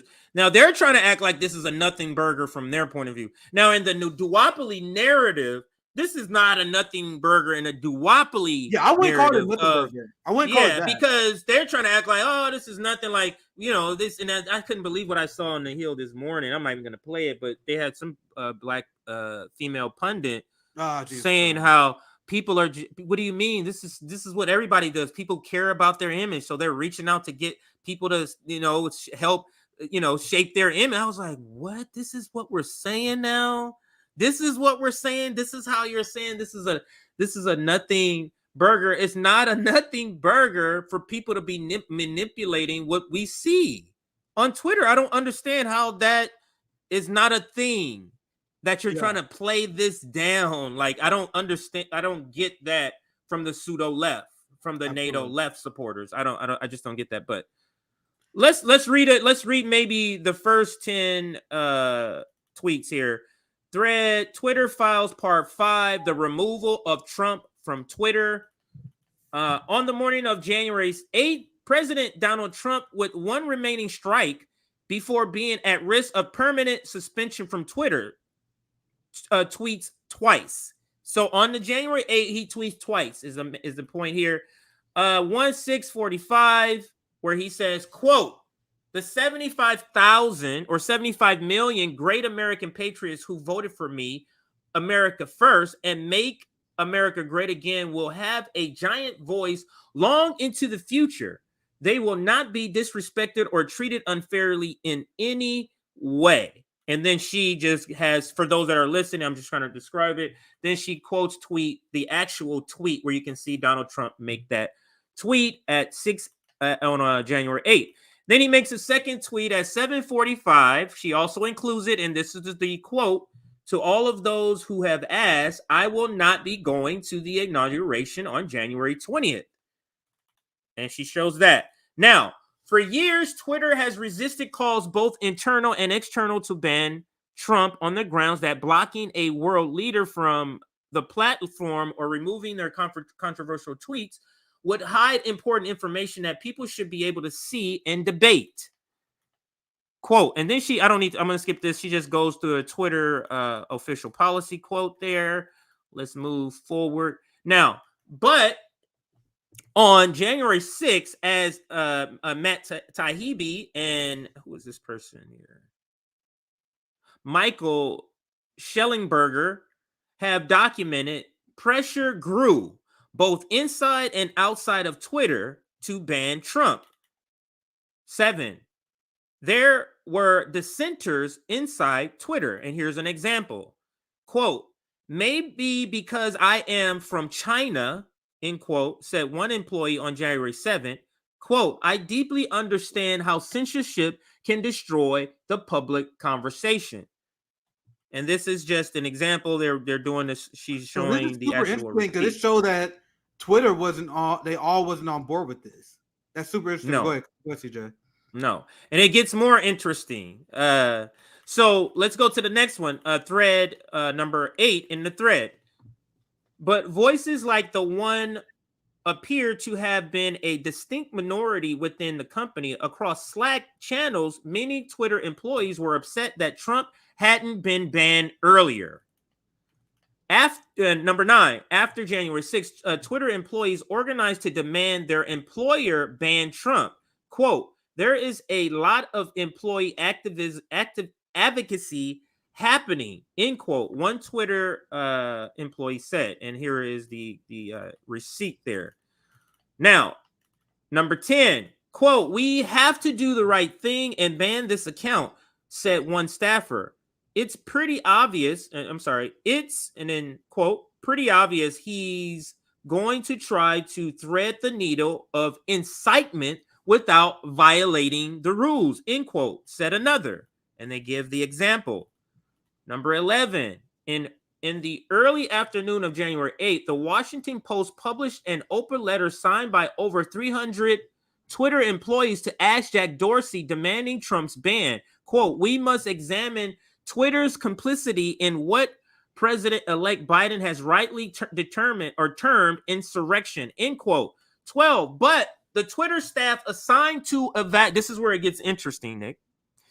But the Twitter staff assigned to evaluate tweets quickly concluded that Trump had not violated Twitter's policies. Quote, I think we'd have a hard time saying this is incitement. Wow. See, no, I didn't see that one staffer. Wow. It gets more quotes of this, just like this. Go ahead. 13. You tell me when you want to comment. Just chime in. I can't see you right now. So yeah, feel free. Quote, it's pretty clear he's saying the American patriots are the ones who voted for him and not the terrorists. We can call them that, right? From Wednesday. Now, let me say this quote again because I did kind of jumble it. This is a quote from another person, Twitter employee. Quote, it's pretty clear he's saying the American patriots are the ones who voted for him and not the terrorists. We can call them that, right? From Wednesday. That's end quote. And that's one of so that's clearly the person is saying, he is clearly saying, he's pretty clear he's talking about something else. That's them saying this, Nick. 14. It's crazy. Go ahead if you wanted to chime in. Now, I'm literally. I told you I only saw like the first 3 tweets while it was posted. So a lot of these, definitely past 10 is new to me. So I'm just kind of watching this part. It's crazy. All right. So another staffer agreed. This is a quote. Don't see the incitement angle here. End quote. And then there's they're just showing the receipts for these Slack conversations. There's another quote. Wow, she's really bringing the quotes here. With employees saying this is not it. So here's another one. Quote, I also am not seeing clear or coded incitement. So this person, let me just stop here. This person is saying, I don't see it clearly, and I don't even see it indirectly. I don't see it coded messages at all. Quote, I am also not seeing clear or coded incitement in the Donald J. Trump tweet. End quote. Wrote, and they call out the person's name. Annika Navarrete. I'm saying that wrong. So some Italian name, it seems. Yeah, a Twitter policy official. Here's another quote. Quote, I'll respond in the election channel and say that our team has assessed and found no violations, end quote, or violations for the the Donald J. Trump one, end quote. Yeah. And I want to say this just real quick to my point of them not releasing information about suppression of left voices. Do you guys really think that Bari Weiss, a fucking Zionist, right, that Elon Musk didn't choose her for a reason? Right. Of course, Bari Weiss is not going to release information about Palestinian accounts being suppressed, which they have been. Bari Weiss is an imperialist and she is Zionist. So there's a reason why Elon gave this info to her. By the way, go ahead. Great point. Let's continue with a couple more. Now, let me see where I got to maybe 20. So if there's another bombshell in this after that, go read it yourself. But let's read a little more. She does just that. Now, for context, let me make sure you know what the other tweet said. Actually, no, let me go back because that's just a quote. She does just that. Quote, as an FYI, safety has assessed. When she says she does just that, she goes and tells them what they assessed, right? So, as an FYI, safety has assessed the Donald J. Trump tweet above and determined that there is no violation of our policies at this time. End quote. 17. Later, the same person would testify to the House January 6th committee. Quote, for months I had been begging and anticipating and attempting to raise the reality that if we had made no interventions into what I saw occurring, people were going to die, end quote. This is the same person, Nick. Maybe I didn't get to this because I don't remember this. This is the same person. The same person says, as an FYI, safety has assessed the Donald Trump tweet above and determined that there is no violation of our policies at this time. I can't believe. Wow. So let's continue. 18. Next, Twitter's safety team decides that Trump's 7:44 Eastern tweet is also not a violation. So all of what we said was the first tweet, the 6, I can forget it with the time, but it was like in the 6 a.m. hour. Now we're in the 7 a.m. hour. They're saying that also did not violate. They are unequivocal. Quote, it's clear, no violation. It's just to say he's not attending the inauguration, end quote. 19, to understand Twitter's decision to ban Trump, we must consider how Twitter deals with other heads of state and political leaders, including in Iran, Nigeria, and Ethiopia. Yeah, I haven't read. I must have got to number 16, not here. 20, in June 2018, Iran's Ayatollah Ali Khamenei tweeted, Israel is a malignant cancerous tumor in the West Asia region that has to be removed and eradicated. It is possible and it will happen. Wait, let me read this part. Israel, what? Yeah, so she's pointing out something that was said against Israel. So of course she's making this point. I had to make sure I read that again. Wait, so she's Israel. She's mad that the tweet wasn't deleted about Israel? Exactly. Okay, I thought I read it the other way. I'm like, wait, what? So this is why to me, Nick, like maybe it was a strategic decision for him for whatever reason to pick this person. But this is the reason why this makes your argument that this is it damages your argument by you because this is not a good person to be delivered the message. Yeah. Matt Taibbi, I guess he can be considered sort of like, you know, he's pretty good. He's pretty good. Yeah, he's pretty good, but this is why you should not have picked this person to be this. She's mad. Hold on. That's. She's essentially defending Israel. She's essentially defending apartheid, the genocidal state. Excuse me, not apartheid state. Of course. Genocidal state of Israel. In her case, to prove this point is what she's doing, Nick. Yeah, so she's saying, she brought up that. Of course, she brings up that. I just told you guys. Look, reading it myself again. Like, of course, she brings up examples of hypocrisy, and look at the examples she brought up. Iran calling out Israel. Even guys, you gotta know Israel have openly wanted to go to war with Iran. The new government even said that they wanted to go to war with Iran, even if they don't have United States support. So now she's like, "Oh my God, why you guys didn't ban Iran accounts for calling out Israeli insane war crimes?" Like, this is wild, man. Go ahead, CJ. This is exactly why they gave it to her. This is exactly why they gave it to her. Holy shit! I like the comment. Tahibi is okay, but Bari Weiss is pure awful. Go ahead. Yeah. Wow. I can't believe 20. Like, I'm literally ready to get. I was getting ready for my next statement. I heard you say, I'm like, wait, what? Yeah. That's crazy. But anyway, go ahead. So let me just reread it because I did jumble it. In June 2018, Iran's Ayatollah tweeted, and this is the tweet, quote, Israel is a malignant cancerous tumor in the West Asian region that has to be removed and eradicated. It is possible and it will happen. Twitter neither deleted the tweet nor banned the Ayatollah. Now, if I were unbiased, and I'm not saying Israel, Palestine, let's just take them out, just going off factually with the person, take Israel out. Let's say this said, our stance against Biden is the same stance we've always taken. Biden is a malignant cancerous. You know what I'm saying? Like, just take that out. Would you consider this something as inflammatory that Barry is trying to point out? Barry's trying to paint this as like some sort of like the only thing that makes sense, because she always does this, she's trying to paint this as some sort of anti-Semitic. She's like, well, if you're gonna ban Trump for harassment, you gotta ban this person for harassing hatred for Jews. Because that is what Zionists always do. They make the Zionist issue, they make the Israel-Palestine issue about religion, even though they had nothing to do with it. It's a settler colonial issue.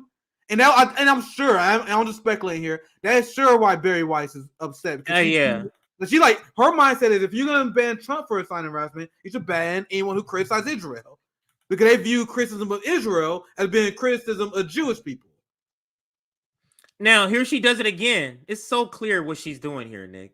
Look what she does here. In October 2020, the former Malaysian prime minister said it was, quote, a right for Muslims to kill millions of French people. Twitter deleted his tweet for glorifying violence, but remains on the platform. So I get the example here. The tweet below was taken from the Wayback Machine. And this is the tweet. They proved the tweet. Like, he tweeted it, or this person tweeted it, and they took the tweet down but left the person up. That's the point that this person is making. And then they go into another one with this one here. I don't even want to say this name wrong, but the president of Nigeria incited violence against pro-Biafra groups. Do you know this group, Nick, by chance? Not too familiar. Okay. Quote, those of us in the field for 30 months who went through war, he wrote, we'll treat them in the language they understand. Twitter deleted the tweet, but didn't ban the president of Nigeria. I see what she giving an example. She's like, all right, if you're gonna ban Donald Trump for inciting violence, you gotta ban these leaders for inciting violence. Like, she's pointing out heads of states that incited violence where they took down their tweet. They didn't ban them. I think that's the point she's trying to make, is that all you did with these other heads of states is just take down their tweet. You didn't ban them. I think that's the point that she's trying to make here. That's a pretty good point. Like, in terms of like arguing against Trump's Twitter ban, that's a pretty devastating fact. Because you have Twitter that allows Democrat Party politicians to openly call for the death of Russians. Openly, right. They literally that's acceptable now. Yeah. Now I literally see like giant blue check accounts, and you guys probably know my favorite psychopath, like Michael something, where they say Russians are violent scum. We need Ukrainians to kill as many Russians as possible. Twitter never does anything about those tweets, so I think that is a good point. But go ahead, CJ. Absolutely. Let's close it down because I got two. You have another segment, right, or no? Yeah, I have some very short stories. I'm gonna save. Yeah, that's what I was gonna say. Like, we can do let's do some 5, 6, 8 minute stories. Just to I have maybe two or three of those. Really quick stories that not gonna. Yeah, let's and do then those. I was going to do the Peru story, but I'm gonna cover that. We're gonna cover that. Let's do it with Wyatt, because you know what? Because I don't want to half cover it because. I don't want to have cover it without, because we want to be able to cover the backstory to how we're getting to the general strike in Peru, and we want to be able to cover what's happening because literally, Nick, all the only sources for a while that we had about what was happening in Peru was all corporate, and not to believe that what they're telling you, like so it's like, man, they're telling me, and I'm watching it because I still want to know. Like, they're still arresting them. I want to see the footage, but what they're saying is like, man, I don't want to retain what they're saying because I know it's lies. Like the fact that they're not saying that it's U.S. backed, cool, like that fact. But let's continue. This is number 25. So, but Twitter executives did ban Trump, even though key staffers said that Trump had not incited violence, not even in a coded way. 26 in the thread, that is, for those listening. Less than 90 minutes after Twitter employees had determined that Trump's Twitter tweets were not in violation of Twitter policy, Twitter's head of legal policy and trust asked whether it could in fact be coded incitement to further violence. And that's the example. Or I'm sorry, the receipt. 27. A few minutes later, Twitter employees on the quote scale enforcement team suggested that Trump's tweet may have violated Twitter's glorification of violence policy if you interpreted the phrase American patriots to refer to the rioters. So they were talking. So what this points out, Nick, and why to me this is not a nothing burger, but to your point, you can have a nuanced opinion that they don't go farther enough to say that the suppression of the left voices, of the anti-war voices, of the anti-Ukraine war, proxy war, that type of thing, right? You guys got to think about. Sorry, CJ. I was about to say, you guys got to think about what they're not telling you. I am not in the nothing burger camp. I think the Trump leaks, I think the Hunter Biden leaks are very important. But when you have them not telling you about what Twitter did to Nicaraguan accounts, right? That's when, like, all right, why are you leaving that out? That's right. Like, lying by omission is a thing. And that's why I'm looking at this story side-eye. Like, you guys are admitting things that Elon Musk and other right-wingers don't want to get out there. So it's not absolutely not nothing burger. We just got to keep that lie by omission in mind when we're watching this story. But CJ, I'll pass. Yeah, no, we're gonna bring this to an end, but it goes into it. So go read this, but it goes into how they changed their minds very quickly after the decision was made. So somebody told them that, hey, no, we don't know, this did violate it, and now you see the narrative. But this is why I did a stream, Nick, and I can take this down. I did a stream, and it was called "The Assault on Elon Musk," and this is what I was getting at. This is what I was getting at. It was like, it's the reason. And at the time, this is before the Twitter files came out. I was like, there's a reason. There's this uproar. Why Elon is staying in the narrative, like in the news cycle. Why is that? Why is everybody piling on him? Why is corporate media doing it? It didn't make sense. Now it does, because they had, you know what I mean? They knew this shit was coming. They knew this shit was coming, and it does not put them in a good light as being fair, as being democratic, as being even-handed. And we are leftists as being scum, just like them. Go ahead. And to your point, we are leftists who was against Trump being banned on Twitter. That's why this is like, tweeted about it too. Yeah. Now, if you're a liberal, or if you're part of NATO left, the pro-censorship left that was cheering for Trump to be banned, this particular story is devastating to you. Like, this should be that's why now, like really super bounce up to me, because we've been making these arguments for quite some time. Right. But if you are like, yeah, Trump should be banned from Twitter, but you see this thread, you gotta do some reevaluation. Either you gotta ignore it, or you gotta acknowledge that, yo, there's some shit that you gotta reevaluate. So I think that's why another reason why I had that reaction, because it's not like shocking to me. But if you're a liberal, you need to read that damn thread. You need to read it's that like thread. the Great Reset. I'm sorry to use this as an example. It's like the Great Reset. It's like Great this point. is not a brand new thing. It's like this is what the ruling class does all the time. It's not a thing. It's not a new thing. It's just a different name. But go ahead, Nick. I think we can close that segment. I'm gonna try to keep my two stories. Let's do a couple of quick stories. Yeah, go ahead. Yes, I got one quick. I only got one quick one. Like I think I got two, but I might cut the other one. I got two longer stories. I'm gonna cut those for tomorrow. We go live every day, so it's not a big deal. So I'm gonna go to some of the shorter ones. So, as in RBN, we advocate for third parties unapologetically, and that's why I criticize MAGA communism in a lot of ways, because I don't anything that justifies a two-party duopoly, anything that leads people to think that one party is better than another is trash. In the modern, what it means to be a modern Marxist in the United States. So what we should do is take theory, listen to what people are saying, and apply that to our current situation. There's so many people who can't do that. In our current situation right now, based on everything I've read, it's completely counterproductive to uplift any of these parties that are fighting against the working class. When we live in the globe, when the empire, when we live in a state that is the largest purveyor of violence, we should resist that no matter what. I don't want to hear you cite any theory, any old quotes like, "Oh, this is why we support Republicans." Don't want to hear it. Don't want to hear it.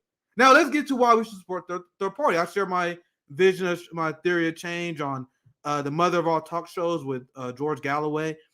We are just using the available infrastructure that we can use to promote Marxism. So my belief, third parties are not going to lead to a revolution at all. But as Marxists in the current time, we should take any opportunity, anything we can to spread worker awareness. So I think we should have third parties and use that as a tool, as an organizational structure to push militant pro-working class policies. So that third parties show up at a strike, we show up at any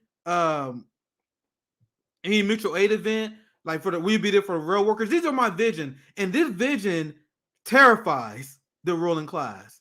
So one thing, I'll be short. So I'll keep my preface very short. I want you to see this story, CJ, from The Hill, where the propaganda for 2024 is already started. Look at this headline. This is from Julia Shapiro. And wait until you see the source that she uses. Oh, don't do it to me.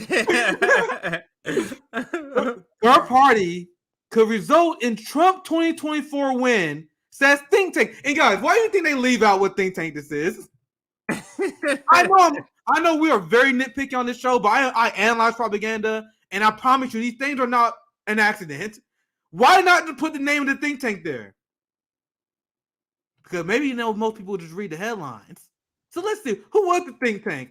A substantive third-party candidate in 2024 presidential election will likely benefit former President Trump, according to a recent report from center-left think tank Third Way.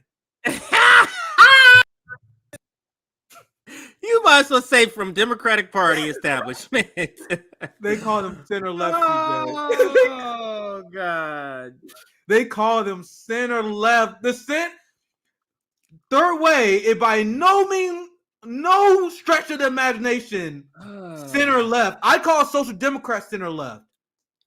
But these people are not, they are hardcore, aggressive neoliberals. They are shielding for the Democrat Party. And I think even people who read The Hill know that. That's why they can't even put that in the title, because they know how ridiculous that would be.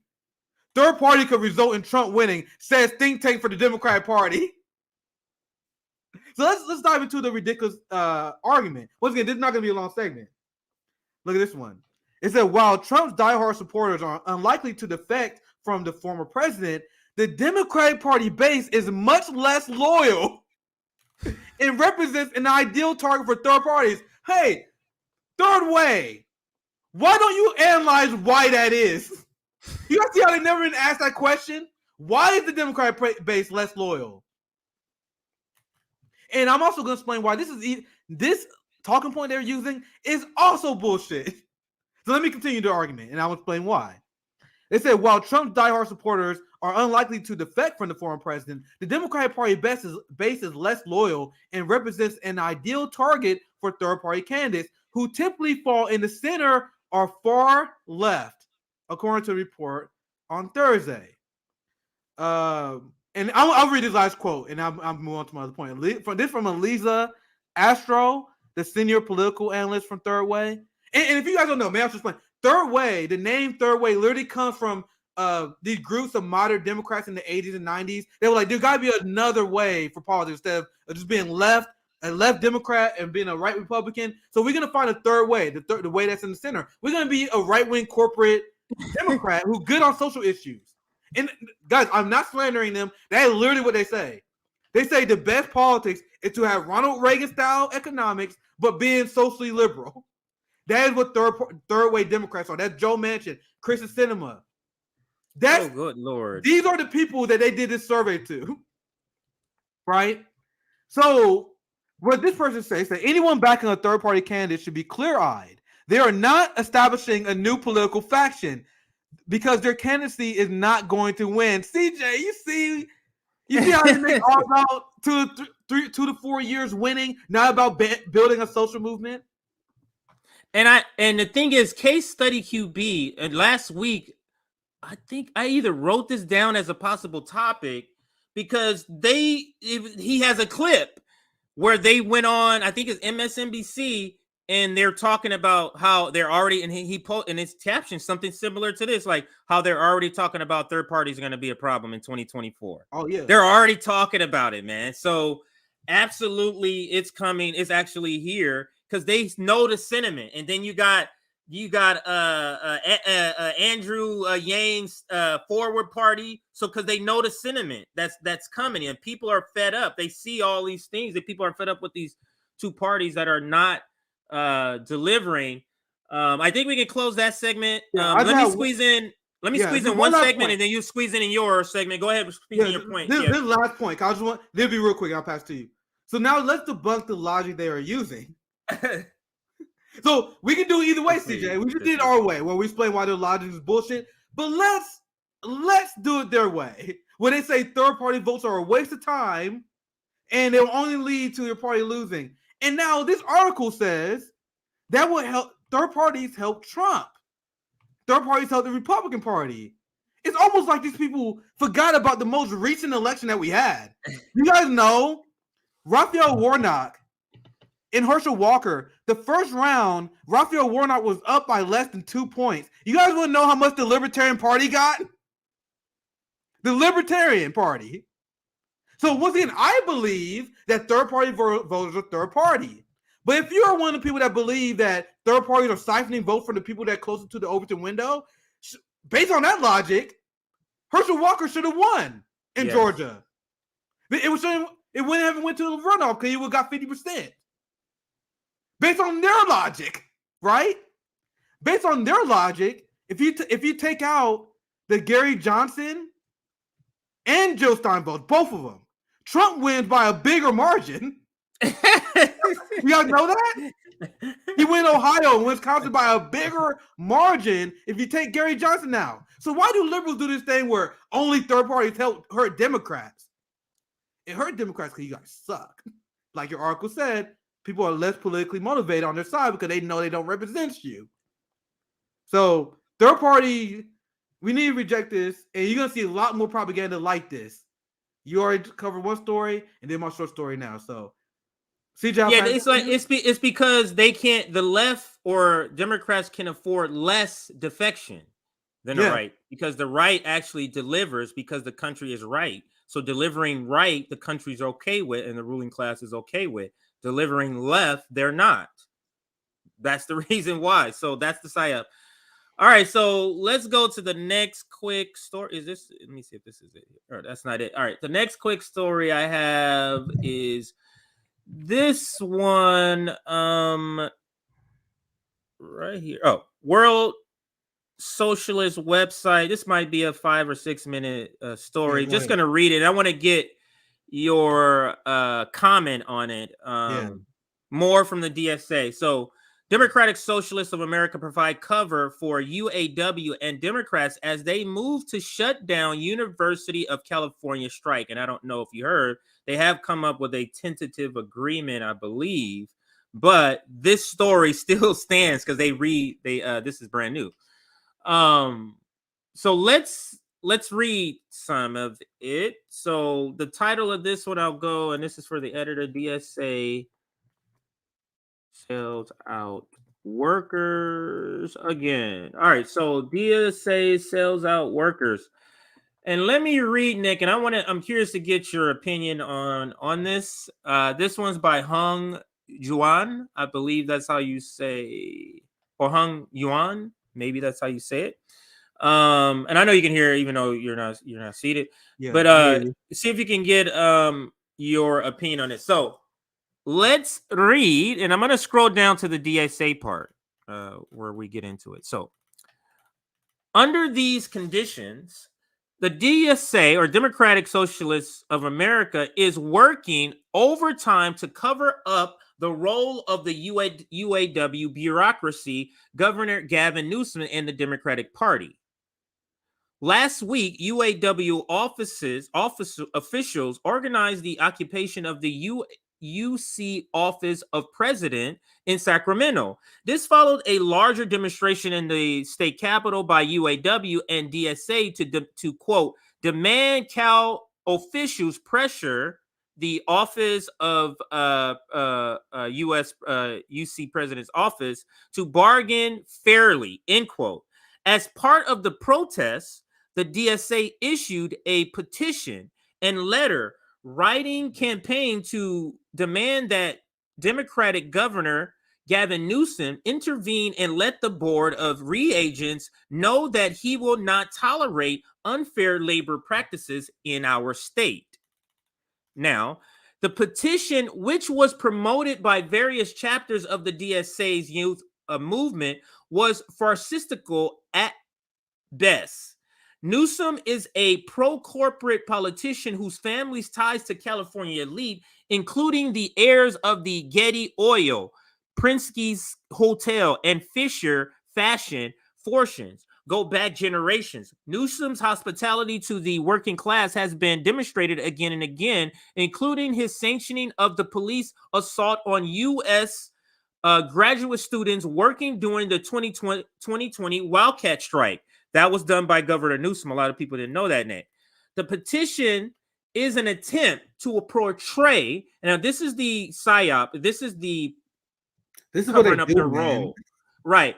So this is the part. The petition is an attempt to portray Newsom as some sort of neutral arbiter, open to pressuring the pro-corporate board of trustees, which has been spearheading the attack on U.S.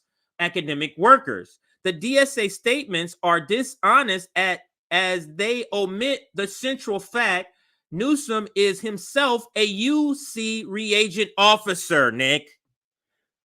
So they're trying, he's one of the officers. He's actually on the board that's inflicting these things, but they're trying to act like giving cover to him, basically. Oh my God. So along with his lieutenant governor and state superintendent of instruction. So the second in command, the lieutenant governor, is also one of the agents, one of the officers. I keep saying agents. I should say reagent officers on this board that's inflicting all of these things on the UC protesters. So on top of that, Newsom and his Democratic predecessor, Jerry Brown, appointed 15 of the 17 reagents on the board. This is clown shit that the DSA is pretending. Clownery right here, Nick. Oh my God. I didn't even see this story, so you bringing it down for me for the first time. Man, that's literally all DSA is now, isn't it? I didn't even see the story until now. Like, yeah, DSA, that's literally all they do. Just a cover. They take advantage of people without revolutionary discipline. And they, like, once again, this is what makes it so nefarious. Like people with Ryan Graham and DSA doing. They are taking people who mean well, but they're just not as disciplined, not as educated as us. Being ignorant is not a crime. You're not a class traitor if you're ignorant, right? That's my take. Like if you say some class traitor shit, but because you ignorant, I'll grant you grace or whatever, right? Like if you think that breaking the strike of the rail workers, if you thought that was a good idea because you misled, I'm gonna show you grace. Like, I'm not gonna go after you. But the people who know better, like the DSAs, the Ryan Grahams, those people are so evil, manipulative because they're taking these people who mean well and misleading them. That is so fucked up, and that's what they're doing right now. Man, I didn't see that. That is a great point. Let me just read this last part, and we're going to end this segment and get to your short I like these little short segments, but Newsom will not be moved to support the UC strikers through a petition since he is leading the attack on the UC workers. And that's another thing. It gives the illusion that there's a difference in power, a balance of power. Oh, that's a board. What do you mean? I appointed 15 of the 17 people, and I'm on it myself. It is so bizarre, Nick. It's corruption right in front of our faces. But this last paragraph here, there is no doubt that the UAW bureaucracy has been in constant contact with the governor and other leading state Democrats to contain and defeat the strike. Newsom has made it clear, and the UAW bureaucrats have agreed that no deal will be allowed that challenges the austerity limits set by the corporate-controlled Democrats. The Democrats and the labor bureaucracy fear that a vicious struggle by UC students would encourage and inspire far broader sections of workers, including Los Angeles teachers, West Coast dockers, and railroad workers to strike for inflation busting, wage increasing, and other gains. And I will end it there. Nick, you can move to your next story there. Unless you have final words on this, and then you can move to your next story. That's fine. We can keep that shorter. Once again, that was a brilliant story. I haven't read that much into that, so I definitely will learn something. And I'm by heads up, I'm definitely gonna do a longer version of this story I'm gonna do later. But this is just a fun, quick preview. And something that we've been telling you guys at RBN for the last over a year now. One of the main things I've been focusing on is the shift from a unipolar world to a multipolar world, and the reaction of the neoliberals and the Western chauvinists trying to adjust to that. So I'm gonna read this headline because the West is panicking. Do you guys remember when Joe Biden went to Saudi Arabia and essentially groveled and embarrassed himself to get Saudi Arabia to reduce oil prices and increase oil production? And then Saudi Arabia was like, nah, fuck out of here. Fuck you. Saudi Arabia made the Biden administration look so weak. So as Saudi Arabia and the rest of the world continue to reject the West and their bullshit where they wanted countries to destroy the quality of life for their own people in order to maintain this false dichotomy of the West stand up for human rights, the world is done with that shit. Now, China has been a gigantic boon for the global working class. Like, I'm preparing the story right now, but they just forgave another debt in African country. I saw that. Yeah. I got prepared a segment on it though, so I'll make sure I get anything right. But they were forgiving more African debt, building infrastructure in countries, uplifting the global working class. Now, China, their modus operandi, whether you agree with it or not, is, yo, we're going to do our thing to uplift the global working class. We want to create a modern society that no one ever seen before. And if you listen to mainstream media, when Xi gave his speech, when he took over, when they had the third Chinese Communist Party victory for him, they did not tell you what he said. That's for a reason. His speech was literally all about building. Like when they had a new Chinese Communist Party Congress takeover, the whole speech was like, this is what we're going to do next. We got a new plan for the high-speed rail. We're going to develop our economic relationship with this country, with this country, with this country. Meanwhile, turn to a random Donald Trump speech, a Biden speech. It's all about, we got to bomb Russia. We got to make sure we fund the police more. Culture war shit that does not matter to you. Xi in China is literally about stacking that paper. That's it. So this is horrific. And guys, CJ, I promise you, the next 2 years is going to be so interesting. Like this is going way faster than I thought it would in terms of U.S. unipolarity. Yeah, it's moving pretty quickly. Way faster than I thought it would.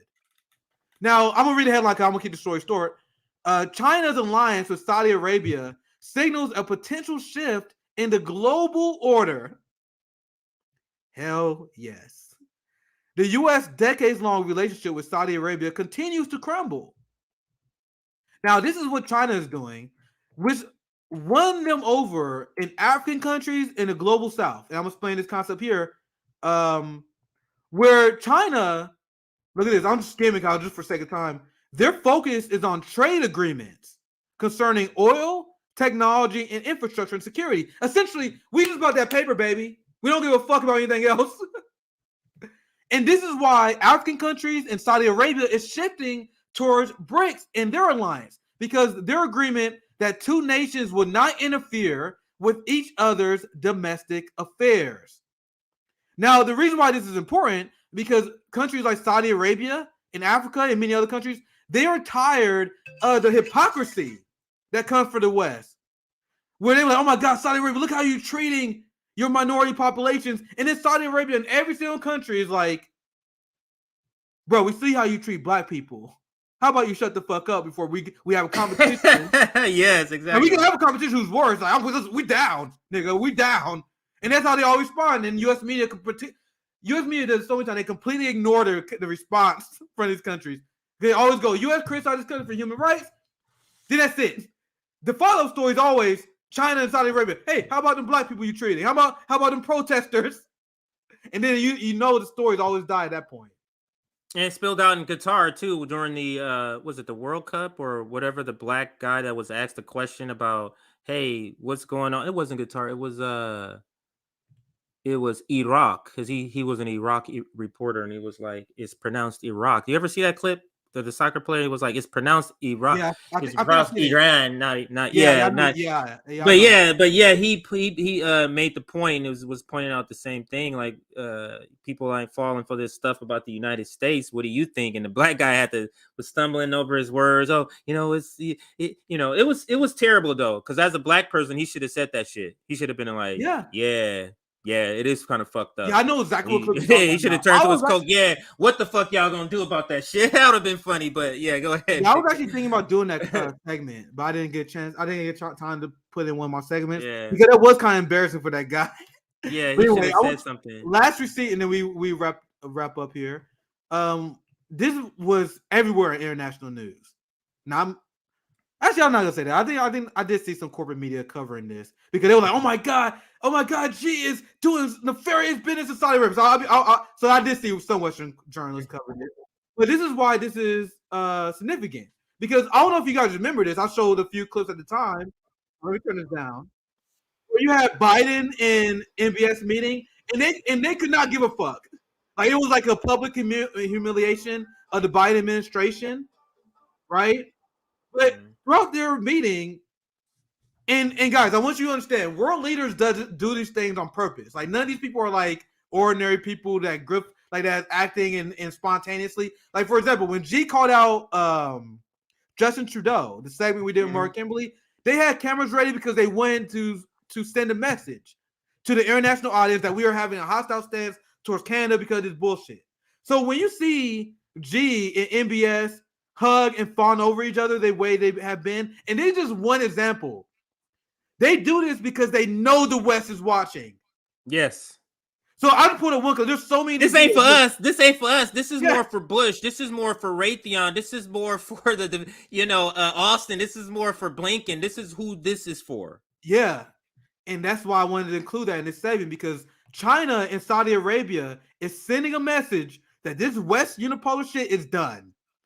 And the Biden administration has been kicking themselves over what to do about Saudi Arabia because the United States is in a tough position. This is how you know U.S. dominance is dying. Sorry, this would be my last point. But this is how you know U.S. dominance is dying. Because before, U.S. can pull all sorts of tricks, can sanction, put financial, trade embargoes, and a lot of different ways they can punish countries for not going along with them. They can't do that to Saudi Arabia. They can't do that with China, and they can't do that with India. So for the first time I see in my lifetime that the U.S. do not have any political pull, CJ. When this happens, the only thing the West can do is kick and cry. Oh my God. Make up stories, make up random crazy stories and put CIA stories into the news and just make up random scenarios. Just crazy shit is going to happen. That's what we're going to start hearing because they don't have anything else. It's kind of like throwing a tantrum. You're just tossing a bunch of lies. You're this, you're that, you're this, you're that. You're just tossing out a bunch of lies. But just think about, is it because they're losing? Like, would they be acting this way if the countries that's coming into power were other white Western countries?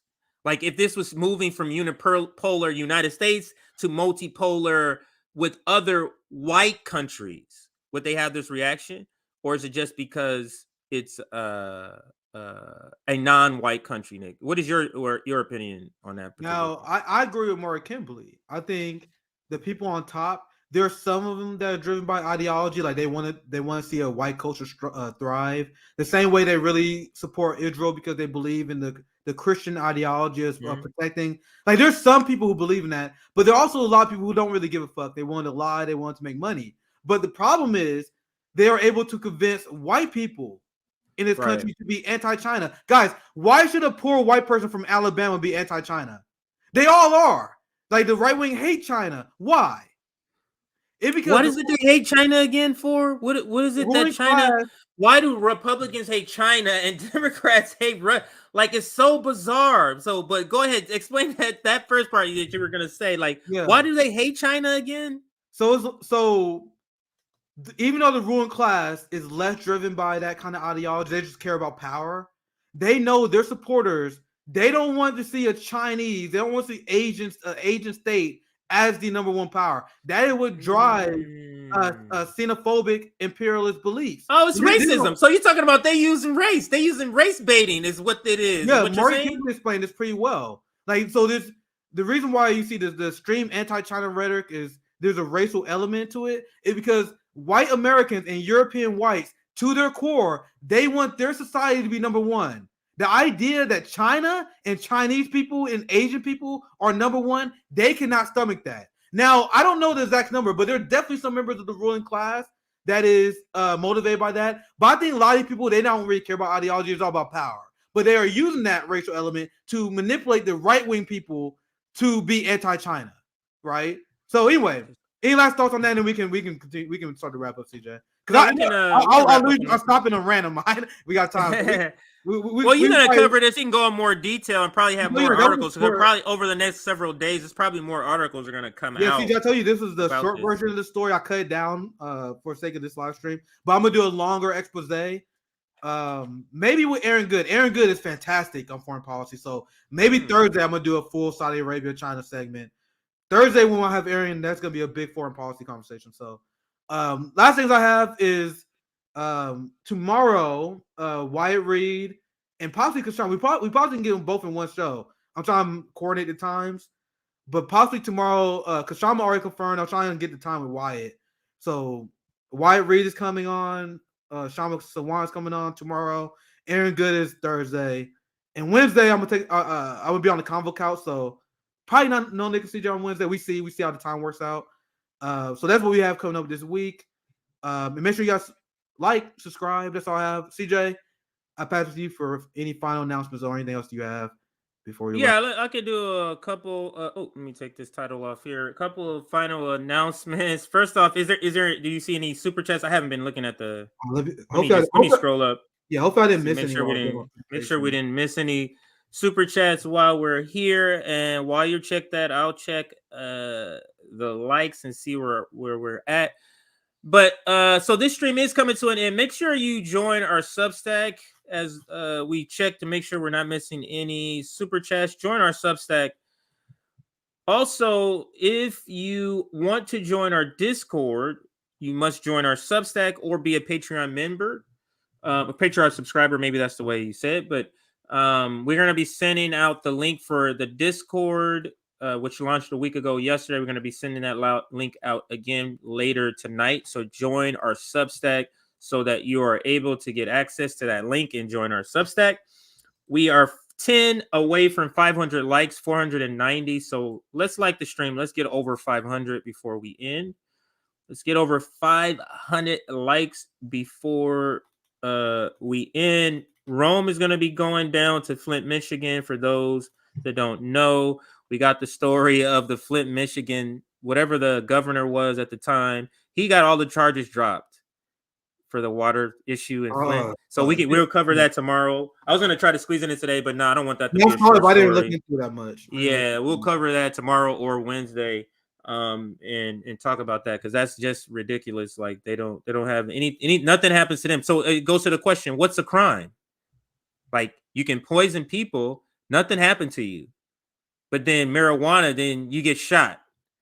You get what I'm saying? Like it's so bizarre, but we need to start analyzing what a crime. Maybe we should do a segment about it. But anyway, that's all I got, Nick. Tomorrow, we have Shama, and possibly Wyatt. We see And we possibly can get the time work out. Yeah, Wyatt. So make sure that you're here for that, because that conversation, and it's probably going to be set up a little bit. Maybe you and I will do the first hour of RBN Live. Yeah, because we're taking up your time. I'm gonna have 30 minutes, and if Wyatt joins, he only have just enough time to do the Peru story, just because he said he's doing traveling. Yeah, he said he had time for one segment. So I'm like, let's just do Peru, maybe 15-20 minutes. So he will drop out. Yeah, real quick. I'm gonna have 30 minutes. So okay, so it should work as long as they don't have to overlap. Then it should work. I'm trying to work on that right now, so we see. But I'm pretty sure we got at least Shama. I want to make sure we get Wyatt nailed down though.